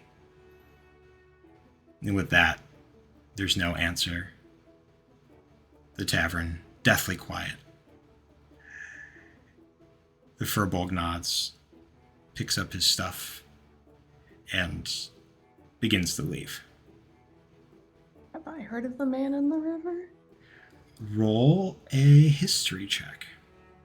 Given that I grew up with a lot of kids who ended up in the Feywild by chance. It's a 13. A 13. You've heard of like nymphs and sirens, but typically those are more female in way that they look and talk. But other than that, no, you haven't heard of a man from the river or in the river. Corvus was invested, and so Corvus gonna do something he has been avoiding, just in case. Not only does this story, not only am I is Corvus trying to figure out if the story is familiar in any capacity, but is accepting to seek and determine if any point in any of the multiple lives, if the Feywild is involved. Basically, if Corvus has ever in any capacity been Feywild beyond this. Oh, like bed to the Feywild? Yep. Go ahead and make a history check for me. I don't wanna. That's 11. 11. I will say that what you've heard is that the folklore behind something of this nature would be don't follow the music. Don't follow the sound. Right? Don't follow the waters in which the music is being played. So in essence, what you're saying, as Perrin would obviously know, is don't go chasing waterfalls, right? You stick to the rivers and the lakes that you're used to. All right, that's a show, Corvus guys. goes back to rune studying. Thank you for coming and watching. Yeah, no. Was my nose bleeding? Shit. Careful. Yep. I'm kidding. Perrin did it. Yeah, Perrin did it. 100%. Corvus is going to go back to, if possible, studying any of the runes around in his journal. Make me an Arcana check for me, please.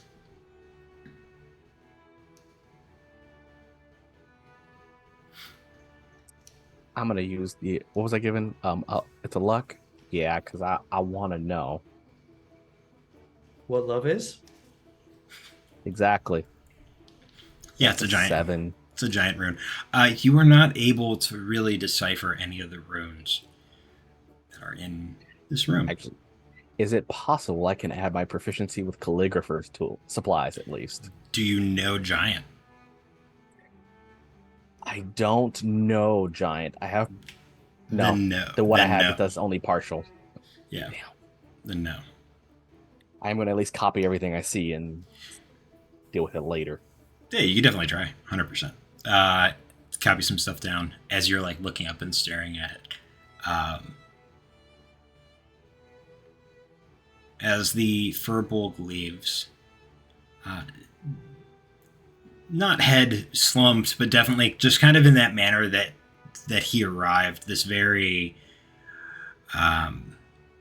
sullen kind of vibe. The tavern begins to kind of liven up again. Jokes are being made. People are passing drinks around. A group of giants, like a giant slams her fist against the table, and you could see the Eladrin who are sitting at at their own table on top of this table. Like the table goes like a foot or two in the air and then falls back down, and a couple of them fall out of their seat. Before the fairies at the table across from you look and kind of make eye contact with you, Perrin, and guess by that matter, the lot of you as you are kind of sitting and talking and drinking. One of them goes, "Hey," and they like begin whispering to each other before they all grab their table and they all fly up a couple feet and like drag the table over in the air to next to you guys and set it down. This female fairy looking to you all and so you're really werewolves. That's a story. Not interested. Shut up. Oh, Yes. Wow. Okay then. And I'm she. sorry. No, he's she- really friendly. No. Let me handle this. Perrin puts over his hands over to Corvus. He's my manager. He doesn't like me to be overwhelmed, and he's trying to look out for me. So he's a little abrasive. I'm so sorry. Yes, there was a moment in my life where I was beset upon by werewolves. What? Graying? Here? Timberlands? In the Timberlands, of course. Where else would... Have they started migrating? Well, no, there's just like 3 different groups, and some of them are more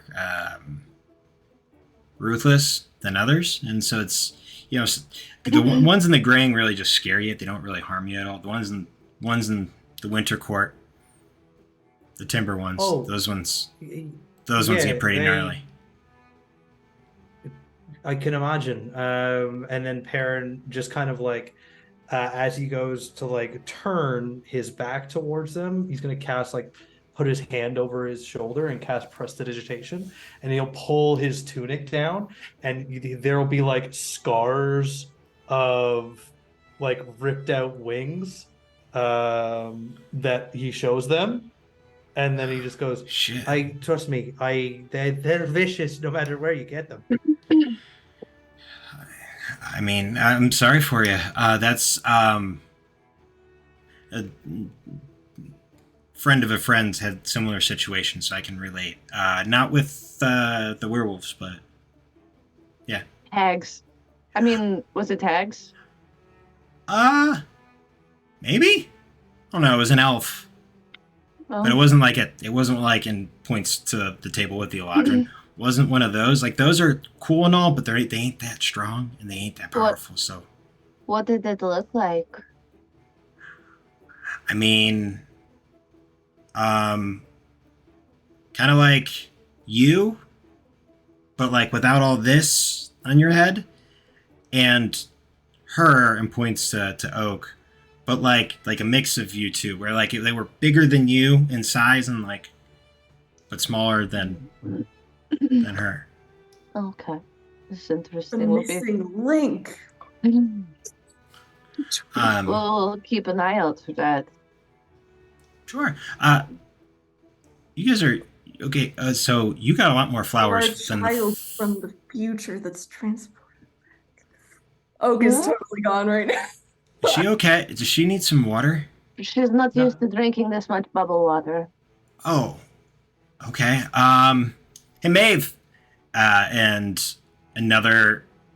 We got a drunk one. Can you do the thing where you make them undrunk? I am fine. It's fine. That Is she fine? You she guys know is. I mean, she is buzzed, but she's fine. He's the manager of her deal too. with it when she wants to. No, he just does also kind of babysitter, like manages this one, but ultimately for us is just kind of like, have you eaten your vegetables? You know? No. He cares. He really does so deeply. Interesting. But what were you saying about them? But he hates them when we point out. She's a lot more lively. I mean, okay, let's be honest. She's got a shield with flowers on it. You got flowers in your hair. This guy's really, and points to Corvus, this guy's the only guy that I could really see being actually from here. What?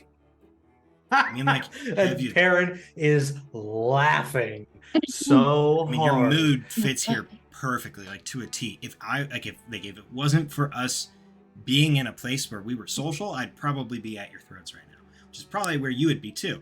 And like glaring to like prove a point accidentally. No, I honestly don't know really where I'm from. I just kind of woke up one day, so that's what I'm doing. You know, the usual Feywild things. We just found Perrin along the road, and honestly, this one is so buzzed half the time we don't know either. I am not buzzed. Like this. Well, hang on. Do you want to know where you're from? Is that you don't know what court you're from? That is, it is. Do you know if you can do this? Give me your hand. Like, Perrin like immediately steps in on this one. What are you trying to do? What do you mean? She is lost, so I'm trying to help her find the right answer. Not interested. Well, but I know you're not interested, is she though? I would be curious to which court, but what are you going to do, actually, now that Perrin brings this to my attention? I mean, okay, so here's the thing. I'm blessed, I guess you can say, with the ability to suss out information from people, but the only problem with that is, old Lord Boner up in the castle, kind of made it with a cost. That cost is I gotta kinda, and she pulls out just like a sewing needle. I gotta kind of prick you with this in the finger. Yeah, I'm sorry. But what does that do? I don't understand. What is this the cost of? Literally nothing. I just have to taste your blood. Like, Not it costs you interested. nothing. There's nothing on my end. Listen. He said, if I really want to be powerful, I really want to be able to detect who's from whose fate court, kind of like a hound dog, he says. But like, instead of smell, it's taste. Okay, then let me make this. Okay, There's- look me in eyes, yes? Yeah? Then you agree that if I do this, you will tell me what court in which I belong to. Mm-hmm. You will gain no control over me or power over me in any facet. I don't even know your name, sweetie. That's great. And nor will the King of Bones. No, if he asks me, I can refuse, technically, but he's probably going to find a way around it where I have to answer. But he's not going to know your name. He's only going to know what court you're from and what you look like, and that's pretty much it. Well, that's kind of hard to miss. I kind of stick out like sort of them already, yes? I mean, yeah, you're all flowery and shit, so. Okay, fuck it. Eden will just be like, And like Corvus will interject, put hand on. Let's test it first. Yeah, do me. but And aren't Corvus you... is, Yeah. again pushes Oak.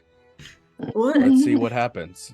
Oh, you want to go? Oh, okay. You want to go first? I would Sure. technically, I'm an orphan. I mean, I know where I grew up, and it seems likely I'm from there, but I don't know. Could be wrong. If this is a Let trap Oak- or something false, I'm willing to see. Yeah, you could push me under the bus. It's like Is that what- again, Corvus is like, move The- Oak. Oh, wait. I'm kind of confused. Is she Okay, doing it or are you doing Wait, it? am I doing No, it? you're No. you're- Start with Angry Boy. Yeah, Alright. no, Angry he's boy the one who first? likes to be pricked. But he's not from a court. Well, and well, I mean, if that's the case, then when I taste his blood, it's not going to taste like anything. So that's a good thing. And Corvus shrugs. I don't actually know. She's gonna let me see your hand. Gives hand. Do you have a preference on which finger? Sticks out the middle finger of the right hand. Perfect. That's my favorite too. And we'll prick it with the needle, and then we'll look at the needle, the drop of blood. She'll wipe it on her shirt, and then take your middle finger and put it into her mouth, like this. Mhm. And we'll do like a quick like suck through her teeth, just pull a tiny bit of blood, like you're pulling out pulling out venom. And then we'll.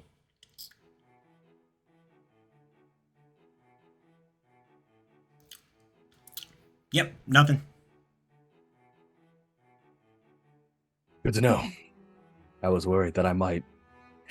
Anyway, Worried that you might what? Nothing. Give your hand. Let's move this along. Which Left one am I finger. doing? Am I doing? Left finger. Am I doing the It sober? seems like it's up to you.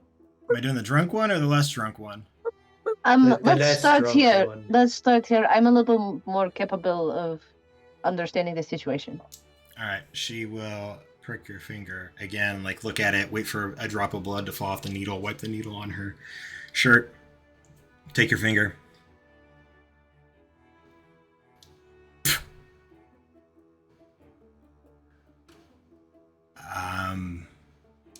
Okay, so the good news, you look like you look. So spring court, but not spring court.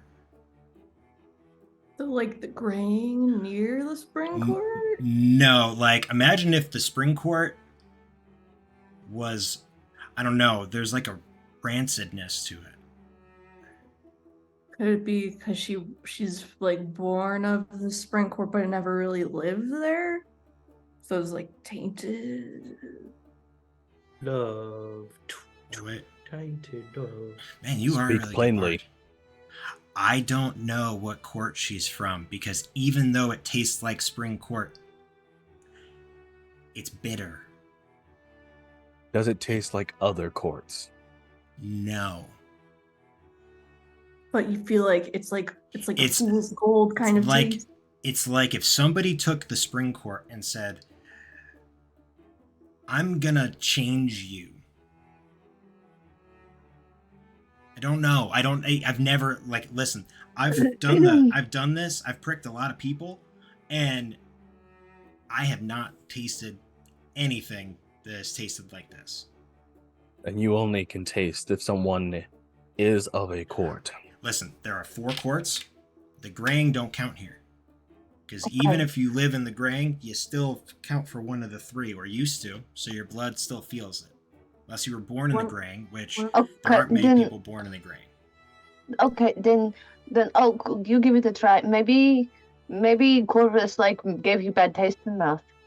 Maybe you ate something weird. Well, no, but that's, so like when I purify my needle, it's like I'm purifying my taste buds. It's just the same thing.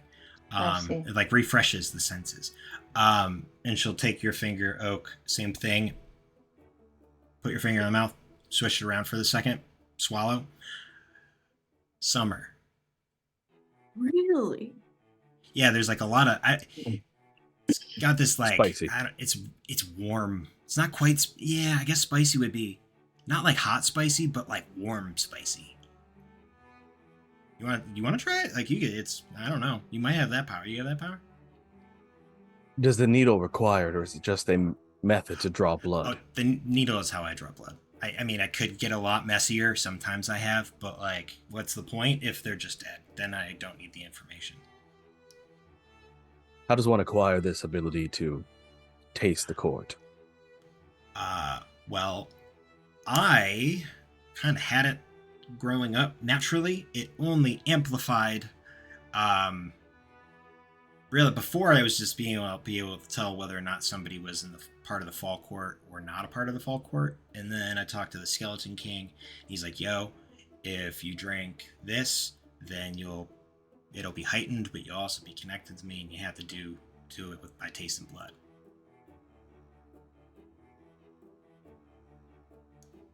So I mean, you could talk to him. Maybe he'll let you drink the same thing I drink, and then you could do it. It's Perrin, really do you only want to good. get pricked? Yeah, which court are you Oh, from? No, I don't feel like it. Thank you. I figure, honestly, the sight of blood anymore just makes Perrin just collapse for most of the time. I'm actually very proud of Perrin. This has He's- been a big accomplishment to be able to see this. He's It's one of those- been rough. And he's one of those spring court fairies, huh? Yeah. Well, I mean, after you've gotten your frickin' wings ripped I off, mean, wouldn't yeah. you? Listen. You've been through Oh, some shit. I have to So listen like, now. no. All I'm saying is you've been through some shit. We're good. Like I wasn't the one saying you wanted to be pricked. She was. She was like, "Yo, let's prick your friend." And I was like, "No, I'm good." Yeah, you're saying that now. I mean, I could if Perrin. you want me to, but you said you don't No, want me I to. wouldn't. so- Do you listen? Do you listen? No. Okay, listen. Now Okay. you've just. We Corvus, should please. let us retire. Let us retire for the evening so they can get rest. I appreciate your Closes Very- the journal. very unique talents. And thank you for for speaking with us. You're Okay. you're welcome. All right, cool. And you said you will not tell anybody of this, yes? At least not voluntarily off the bat. I will not voluntarily give any information of the people's blood that I have tested. Perfect. You have a good evening. You too. And they lift up. She like looks at the two other fairies that were with her, and they lift up their table and move it back over to where it was and set it down. Don't cry, Perrin. It's not really crying. So, somebody better get a key, because I don't think I can keep this up for very long. Oh, Perrin, this look is not flattering. Corvus will head over to the bar, most likely, to try and get and actually secure a room to stay in. Sure. You get up to the bar, and you again take this kind of winding staircase that goes up to the top. I'll just jump across from the table. Stairs take too long. I'll just jump over there. What's your jump distance? Technically, I can triple my jump distance and double if I need to. So up to 110 feet if I need to. Yeah, no, never mind. Work. Shit. I You was about asked to a say- monk if they could jump. I was like, Crazy shit. Naruto jumping. Yeah. You like just jump off a couple of the giants and make your way over there. I'm cool with that. You land on the bar, and the giant behind the bar turns.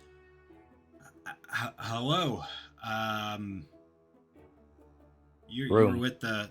Yeah. How's you got any shards? Shards. Yeah, like Feywild shards. They're about, well, they vary in size. Bigger ones tend to be more money. We do take other currency, but we prefer shards. Gold. You have silver? I mean, you know what? I'll just give me your gold. I can convert it, I guess. That'll be. How much? Well, what? If you're looking for a small, the human room. There's 4 of us. Is there a difference in a human room versus a giant room in price? Well, I mean, you're not a giant, but no. 4 of you. I got a suite available. 15 gold. Is this a human room or a giant room? The human room. 15 gold. Thank you. And he hands over, goes and.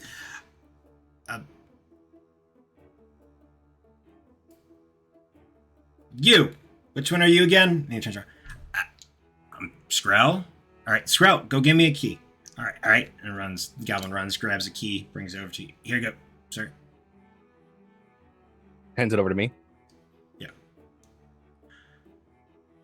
Pockets. Just have a good turns.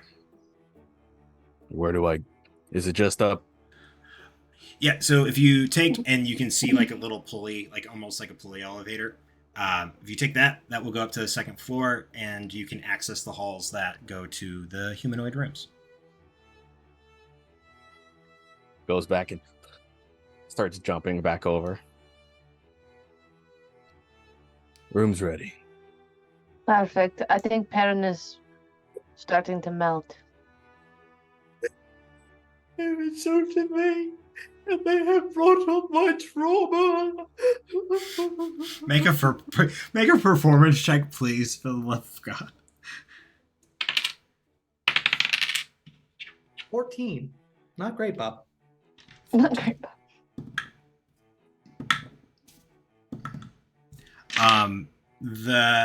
As you guys are making your way to, yes, you're right. It is probably more of a dumbwaiter for giants than it is an elevator for humans.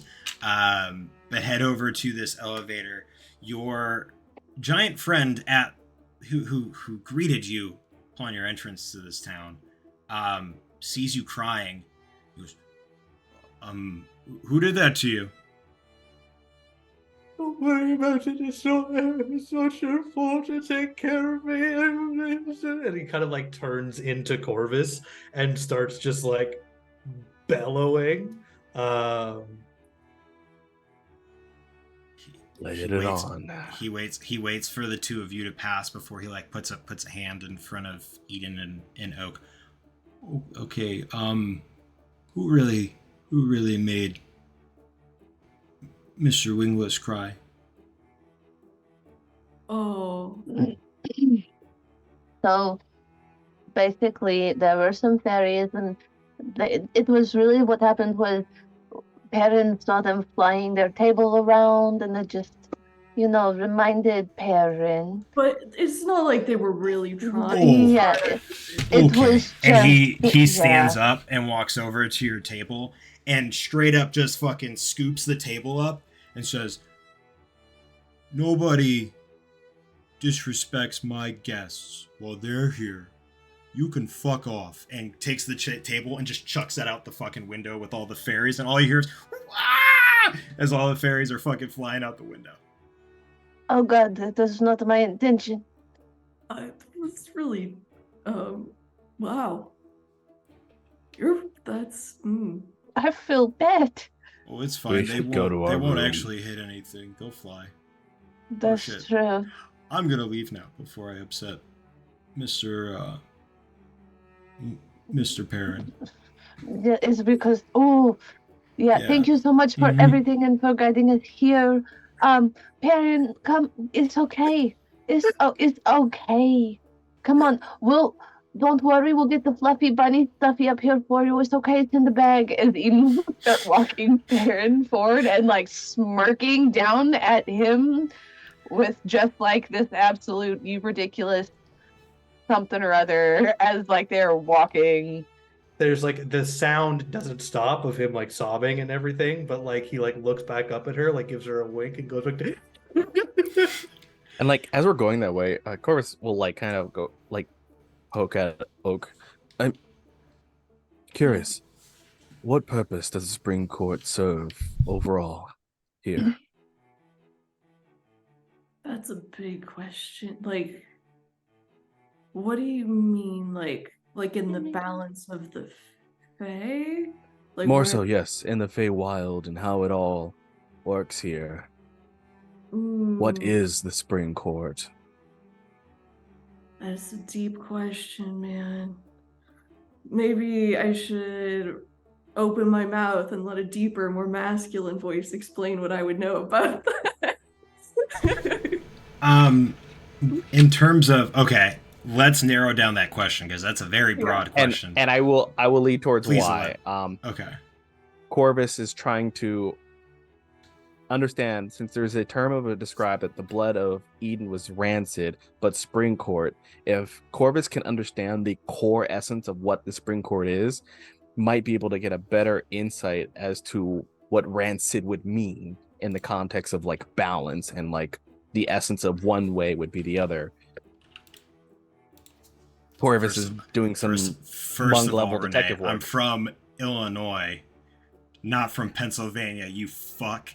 Second of all... Yeah, first of all, he's from the blowhard city. I mean, the windy city. Whoa, first of all, just because I get winded easily doesn't mean... I mean, it's to be fair, some from people now. say that we're called the Windy City because of blowhard, so, you know. Listen, I'm from Chicago. Well, I'm not really from Chicago, but I'm from Chicago. Anyway. You and me both. Moving on. Yes, moving on. The general vibe that the Spring Court gives off, like the general function that the Spring Court gives off, is a combination of healing, growing, and like that initial like nurturing space, right? Like they, in the grand scheme of things, these are the ones that plant the seeds in order to ensure, I'm trying to think of the right word now. I need to hide this because y'all are fucking distracting the fuck out of me.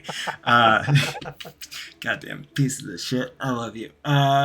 Just so everybody knows at home, we are like roasting him in our Zoom chat right now. Just so Yeah. everybody knows. It's great. I love it. I love playing this posting game the list with there. all these wonderful people. No, healing, growing, nurturing. There's a bit of that. We bring the idea, in order for something to be sown, it has to be planted. Right? It's that idea that, like, in the chicken and the egg game, they come first, because something can't grow if they're not in the ground, if it wasn't planted in the ground. And so the essence of life and nurturing life would be the best I could give you. The best that Oak can give me through a... Best I can give you, yeah. Yeah, I mean, so it's like all about, you know, new growth. I mean, like, what do you think of spring in the New World, right? Everything starts over from the beginning. There's a reason that I was in like a nursery in the spring court, even though I guess I'm from the summer court. I want to know what that's about. I mean, why would Railcast take me? And I guess it was. Oh god, I have so many more questions. Maybe I shouldn't have gone down this rabbit hole. It doesn't really And- matter, but I know I And like, will. there's a moment when Corvus is like, it makes sense now. What does? You, Eden. The circumstances. If you're tied to summer, yet there was an event in which the winter court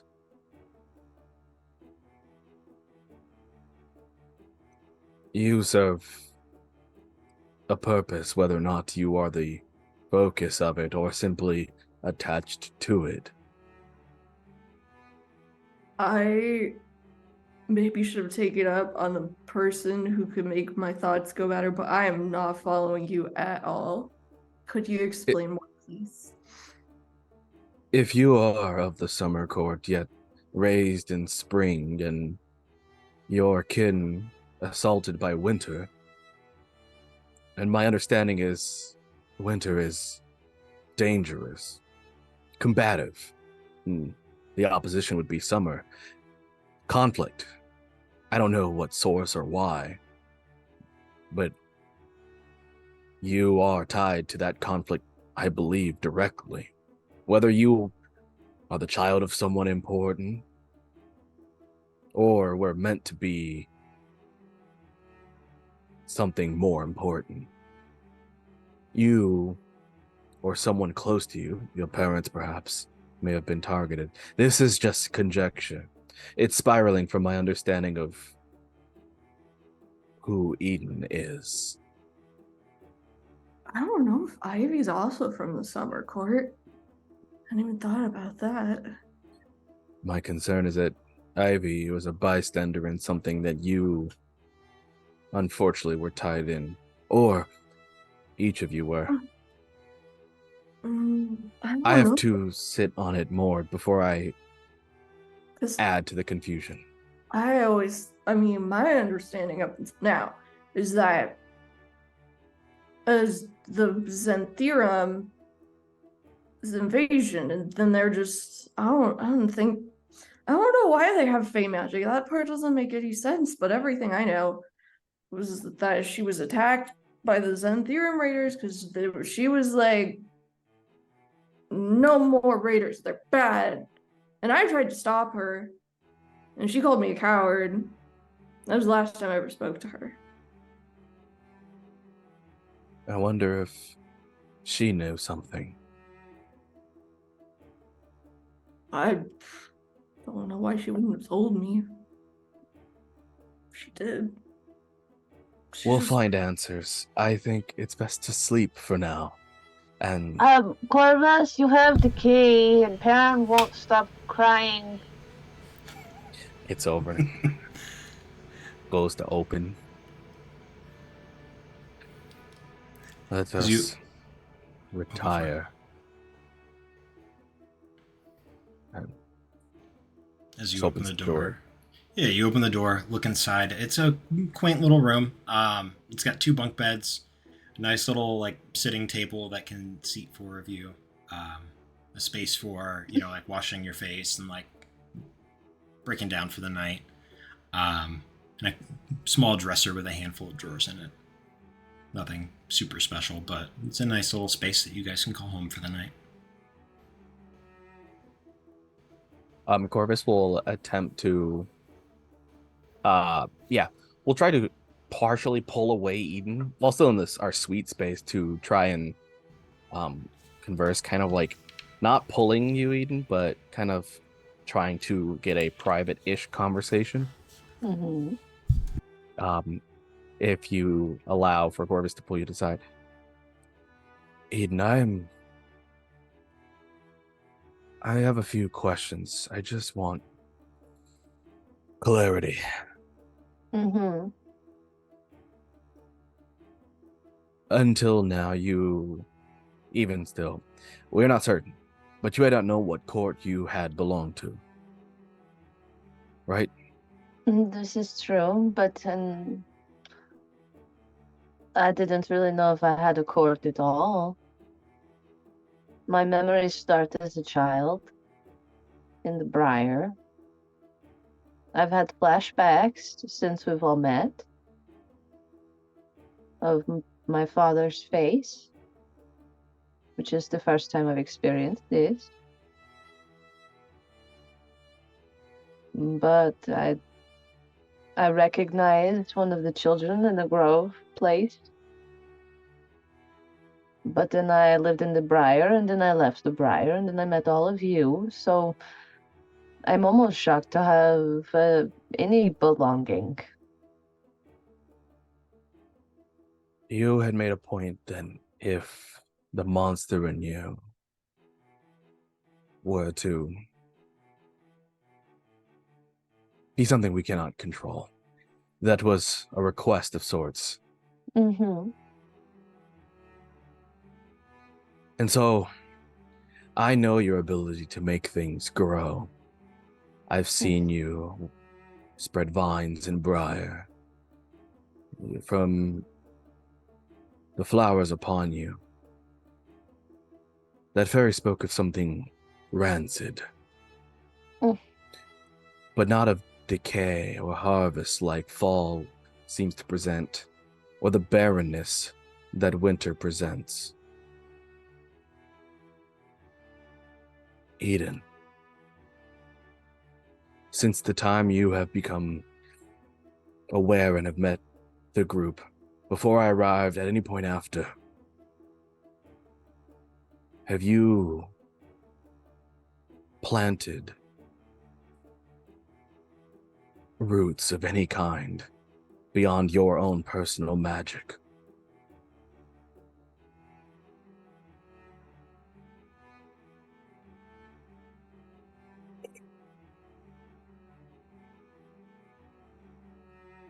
Well, remember when we, remember when we met Wisteria? Yes. And she gave me 3 bulby thingies.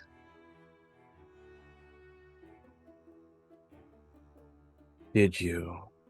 I've planted 2 of them. Because that was also part of my agreement that I would do so. And I don't want to lie. One of them, you can ask Hale about, which is why I keep stealing the stone from you. But one of them is planted by the Mage Tower.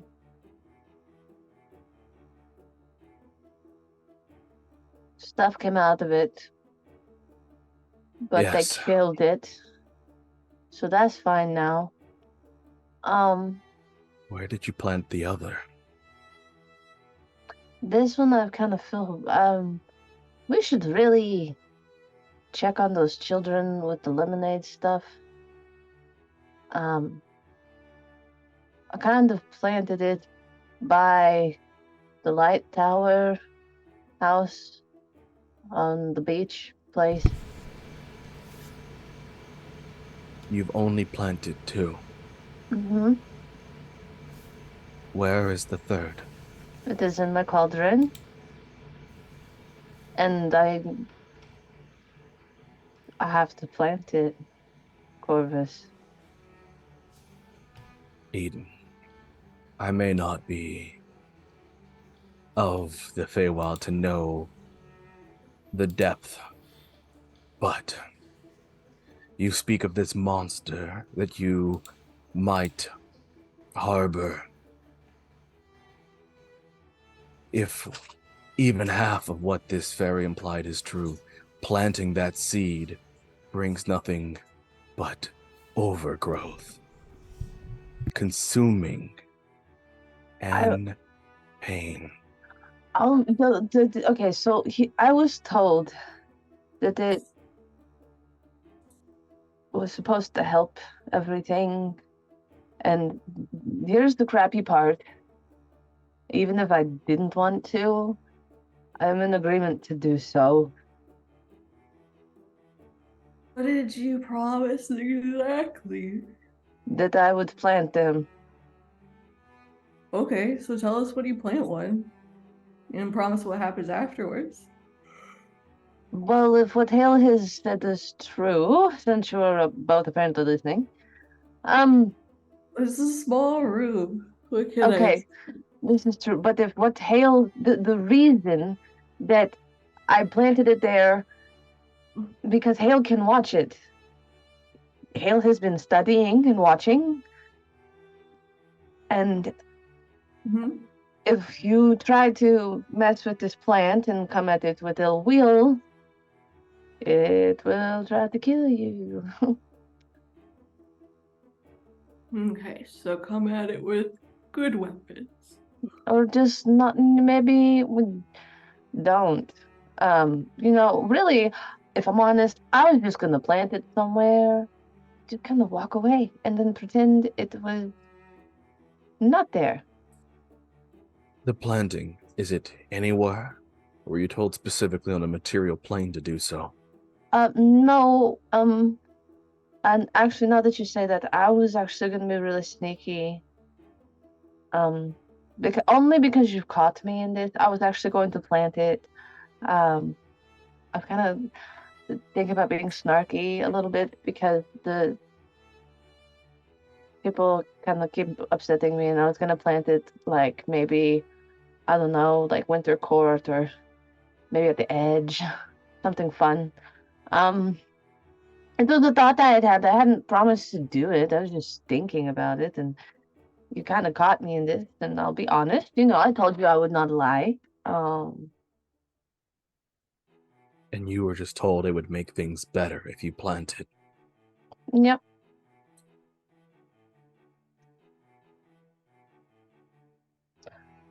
To help.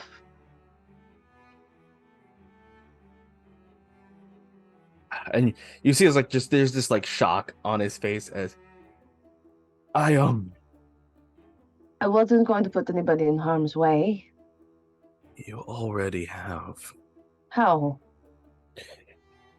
If Hale has been attacked, I didn't know this at the time. But all I know is that I was told if I did not do that, I was going to be taken away from you guys then.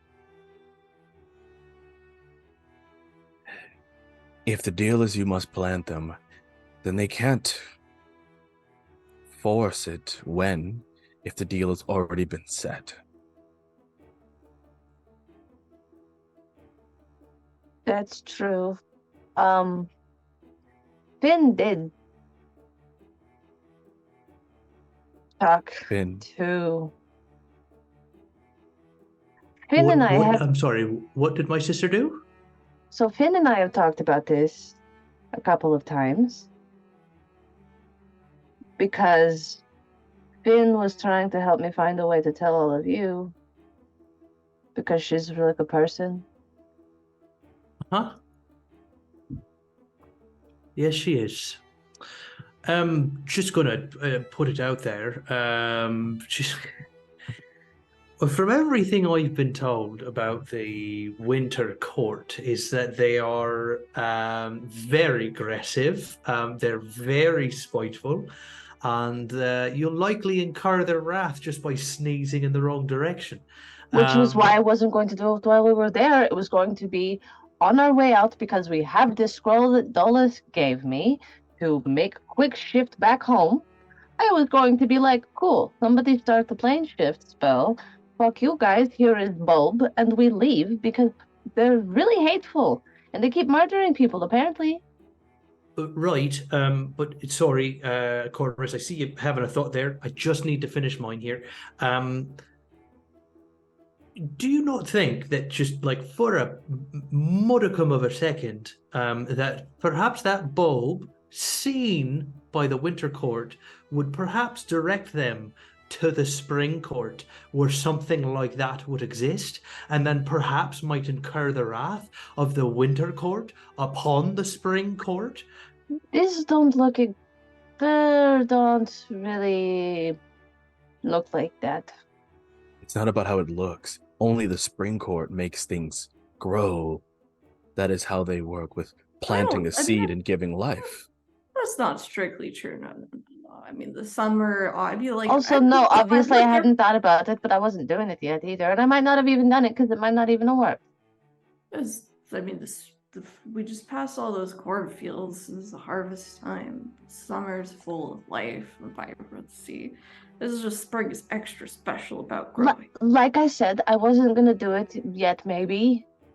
I just know that I have to at some point. And then really, my thought was I didn't want to put it on the material plane and risk poor people that have no idea what's going on or how to even deal with something like that because it's already happened and I can't do anything about it. I understand that you were in dire circumstances. I do not fault you for trying to survive.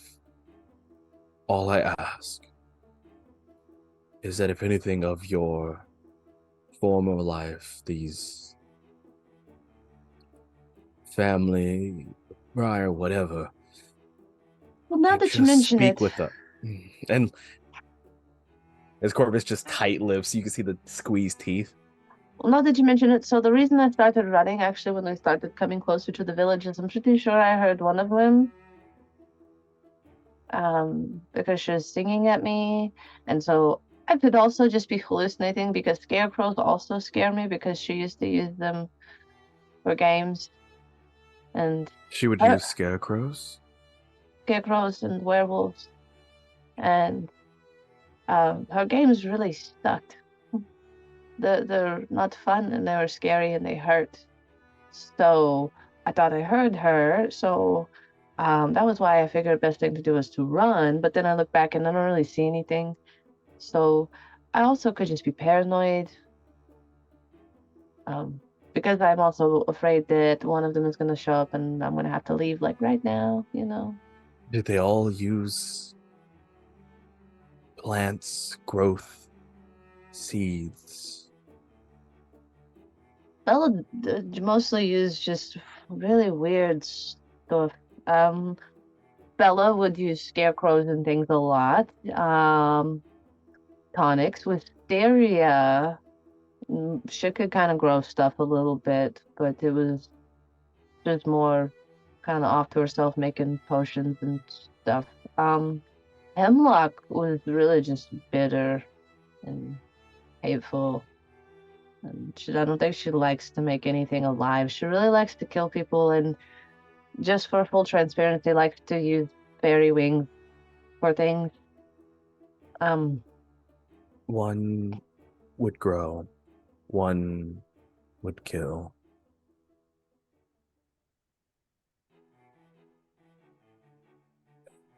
There is ill tidings on these courts, and these three. I just don't know enough of the Feywild to see where the path leads, but I just ask, please, speak openly with us. If you consider us as much friends as you claim, you put us in more danger by not speaking openly. Okay, then I'm afraid Bella's gonna pop up while we're sleeping and eat my fucking face. Does that sound better? Yes, because we can be ready together. No, you can't. She's freaking awful. She'll come out from under your bed and then eat your face off. This happened She's twice. welcome to try. Did she This happened twice. really? She ate your face? Yes, it was really horrific, but it grew back. What? Eden. She like, I- or Oak puts a pillow over her head. It's just like, I just- back home. Please. I've gone through at least like 6 fingers. That's fucked up, man.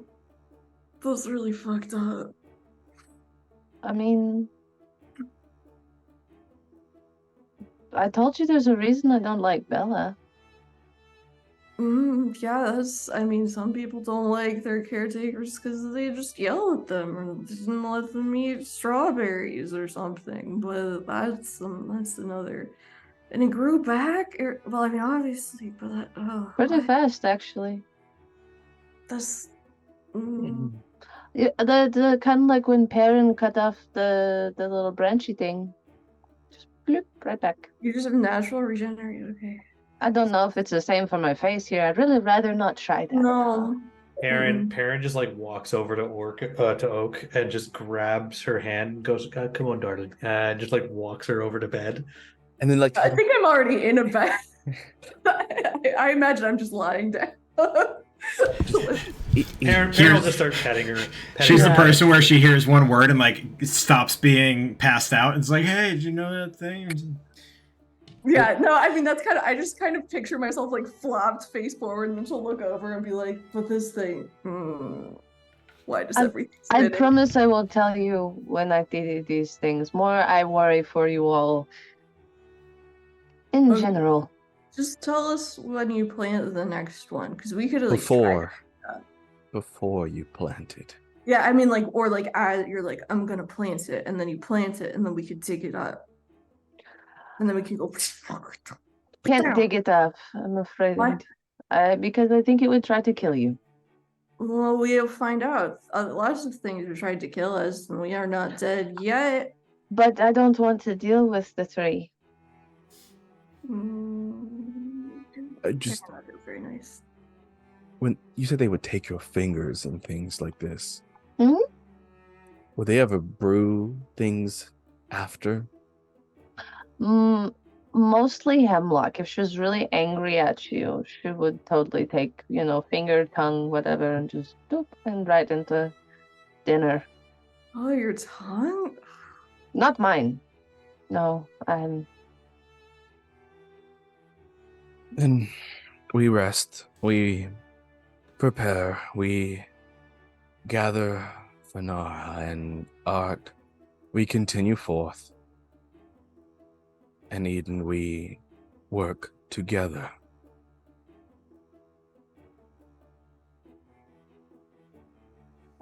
Okay. We got your back. I also just don't want anybody eating yours. I don't want anyone to eat my face either. I hope for a visit. I'd like to speak with them anyway. Not tonight, though. No, not tonight. And yeah, and then Corvus will like, What is wrong with you? Go to bed. Shut up and go to bed. And he just like keeps no, shush, shush, shush. And he just like keeps petting Oak until she falls asleep. Eden just cat form and has Grim and then just like crawls under one of the beds. Corvus will like cross leg on top of a bed and just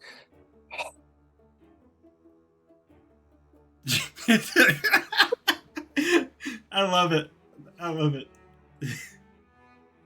and that's Corvus gonna go trance like sleep and meditate on the as you all Feywild. drift off to your various forms of sleep. That's where we'll that's where we'll end tonight's session. Thank you guys for all joining us on our adventure. Thank you for the raid. I believe that was Eli who raided. Thank you, friend. Welcome to the Red Hair Inn. We're gonna go quickly around the horn, and then we're gonna raid out and have a good rest of our night. But we'll start with the wonderful Perrin Hope Singer. Hey, I'm Renee Beauregard. I've been Perrin Hope Singer, and that was Ellie who rated us. Ellie. Ellie. Sorry. Yep, 37,734. Thanks for popping in and saying hi. Thanks for bringing your friends with you. We appreciate it. Hopefully you'll come back next time in 2 weeks when we'll have the next episode. So come back, say hi. I can be found at Dragon Rock RPG on Facebook and Twitter, or X, or whatever the hell we're calling it these days, or Dragon Rock RPG Design on Instagram, where me and my compatriot and best friend Daniel make 5e supplements for D&D. We just let out Paladins on DM's Guild, so you can check that out. It's really great stuff. We're working on our clerics. They should be out soon, and I'll see you in 2 weeks, y'all. I'm not used to being next. It threw me off. I'm Jaden King. I'm off my flow, but I guess if you got to know, you can find me on all social media at It's Jaden King. You could find me also doing all kinds of TTRPG educational resources with my partner and girlfriend, Beth the Bard, over at TTRPG University, where we are finishing our last bit of our Write Your Own TTRPG adventure course, where we've taken a handful of people through the entire process from planning to writing and soon publishing their very first TTRPG adventure in different systems too. So we're super excited about that. You can head to our website, TTRPG University, check out our writing course. You see the reviews and all the students that we've been able to work with. And there's other courses teaching you how to do GMing, professional, and just upping your game, and many more things we'll be working with. And well, delivering a chance for you to learn more from industry professionals all the way through. But that's enough about me. We'll move on to the rest of the wonderful group that makes us chaotic. Hello, I'm Lizzie Donahue. You can find me on social media at the Lizzie LD. And you can find me here on Alternating Tuesdays. I am so happy to have played Oak for you. This was a fun session for me, and I hope to see you all next time. Her court, you know. All right, Darren. Oh, I'm not used to being last. Right? It's weird. Hi everybody. My name is Taryn, also known as Valrook across the socials and in the chat. Generally creative human, TTRPG player, and GM, Eldritch entity, and dice maker under the moniker of Umbral Oculus Dice. That is UO_dice on the Instagram. I'm working on stuff. Working on Kickstarter dice, working on my own TTRPG here at the Red Hair Inn as well with Logan and other people. I'm trying to bring other people in when they have free time and aren't overwhelmed. So that's all things we're doing. You can catch me GMing next Tuesday. Keegan. Yes, they're cats. It's a kitty campaign in Curiosity, where a group of Keekans are probably going to face a world-ending event in Ecriom at the same time as this party is adventuring. So this is fun. Because an unassuming group of cats is dealing with a horrible, horrible situation at the same time as this party, and I love that. That's because Logan gave me free reign. I can say you can catch me on Modivia's Twitch every Monday. I play Sport, the Vault Dweller. So check me out there. Kind of a himbo ding dong, but they're fun. And then I don't know where, I don't know when yet, probably here, but it's fucking spooky season, so I'm gonna be running that shit somewhere. Keep an eye out on the socials because I got the itch coming back. It's Halloween until the end of year. Mhm. Yeah, we're going to realms that might be near Or far. Or far. Oh my gosh. Wherever you are. We'll be here. Damn bards. Dang bards. First, we'll go on. They Fucking will. bards. But yeah, no. Okay. Perfect. Just me. Yeah, and I'm Logan Hanley, the innkeeper here at the Red Hair Inn. You'll find me here, and that's pretty much it for now.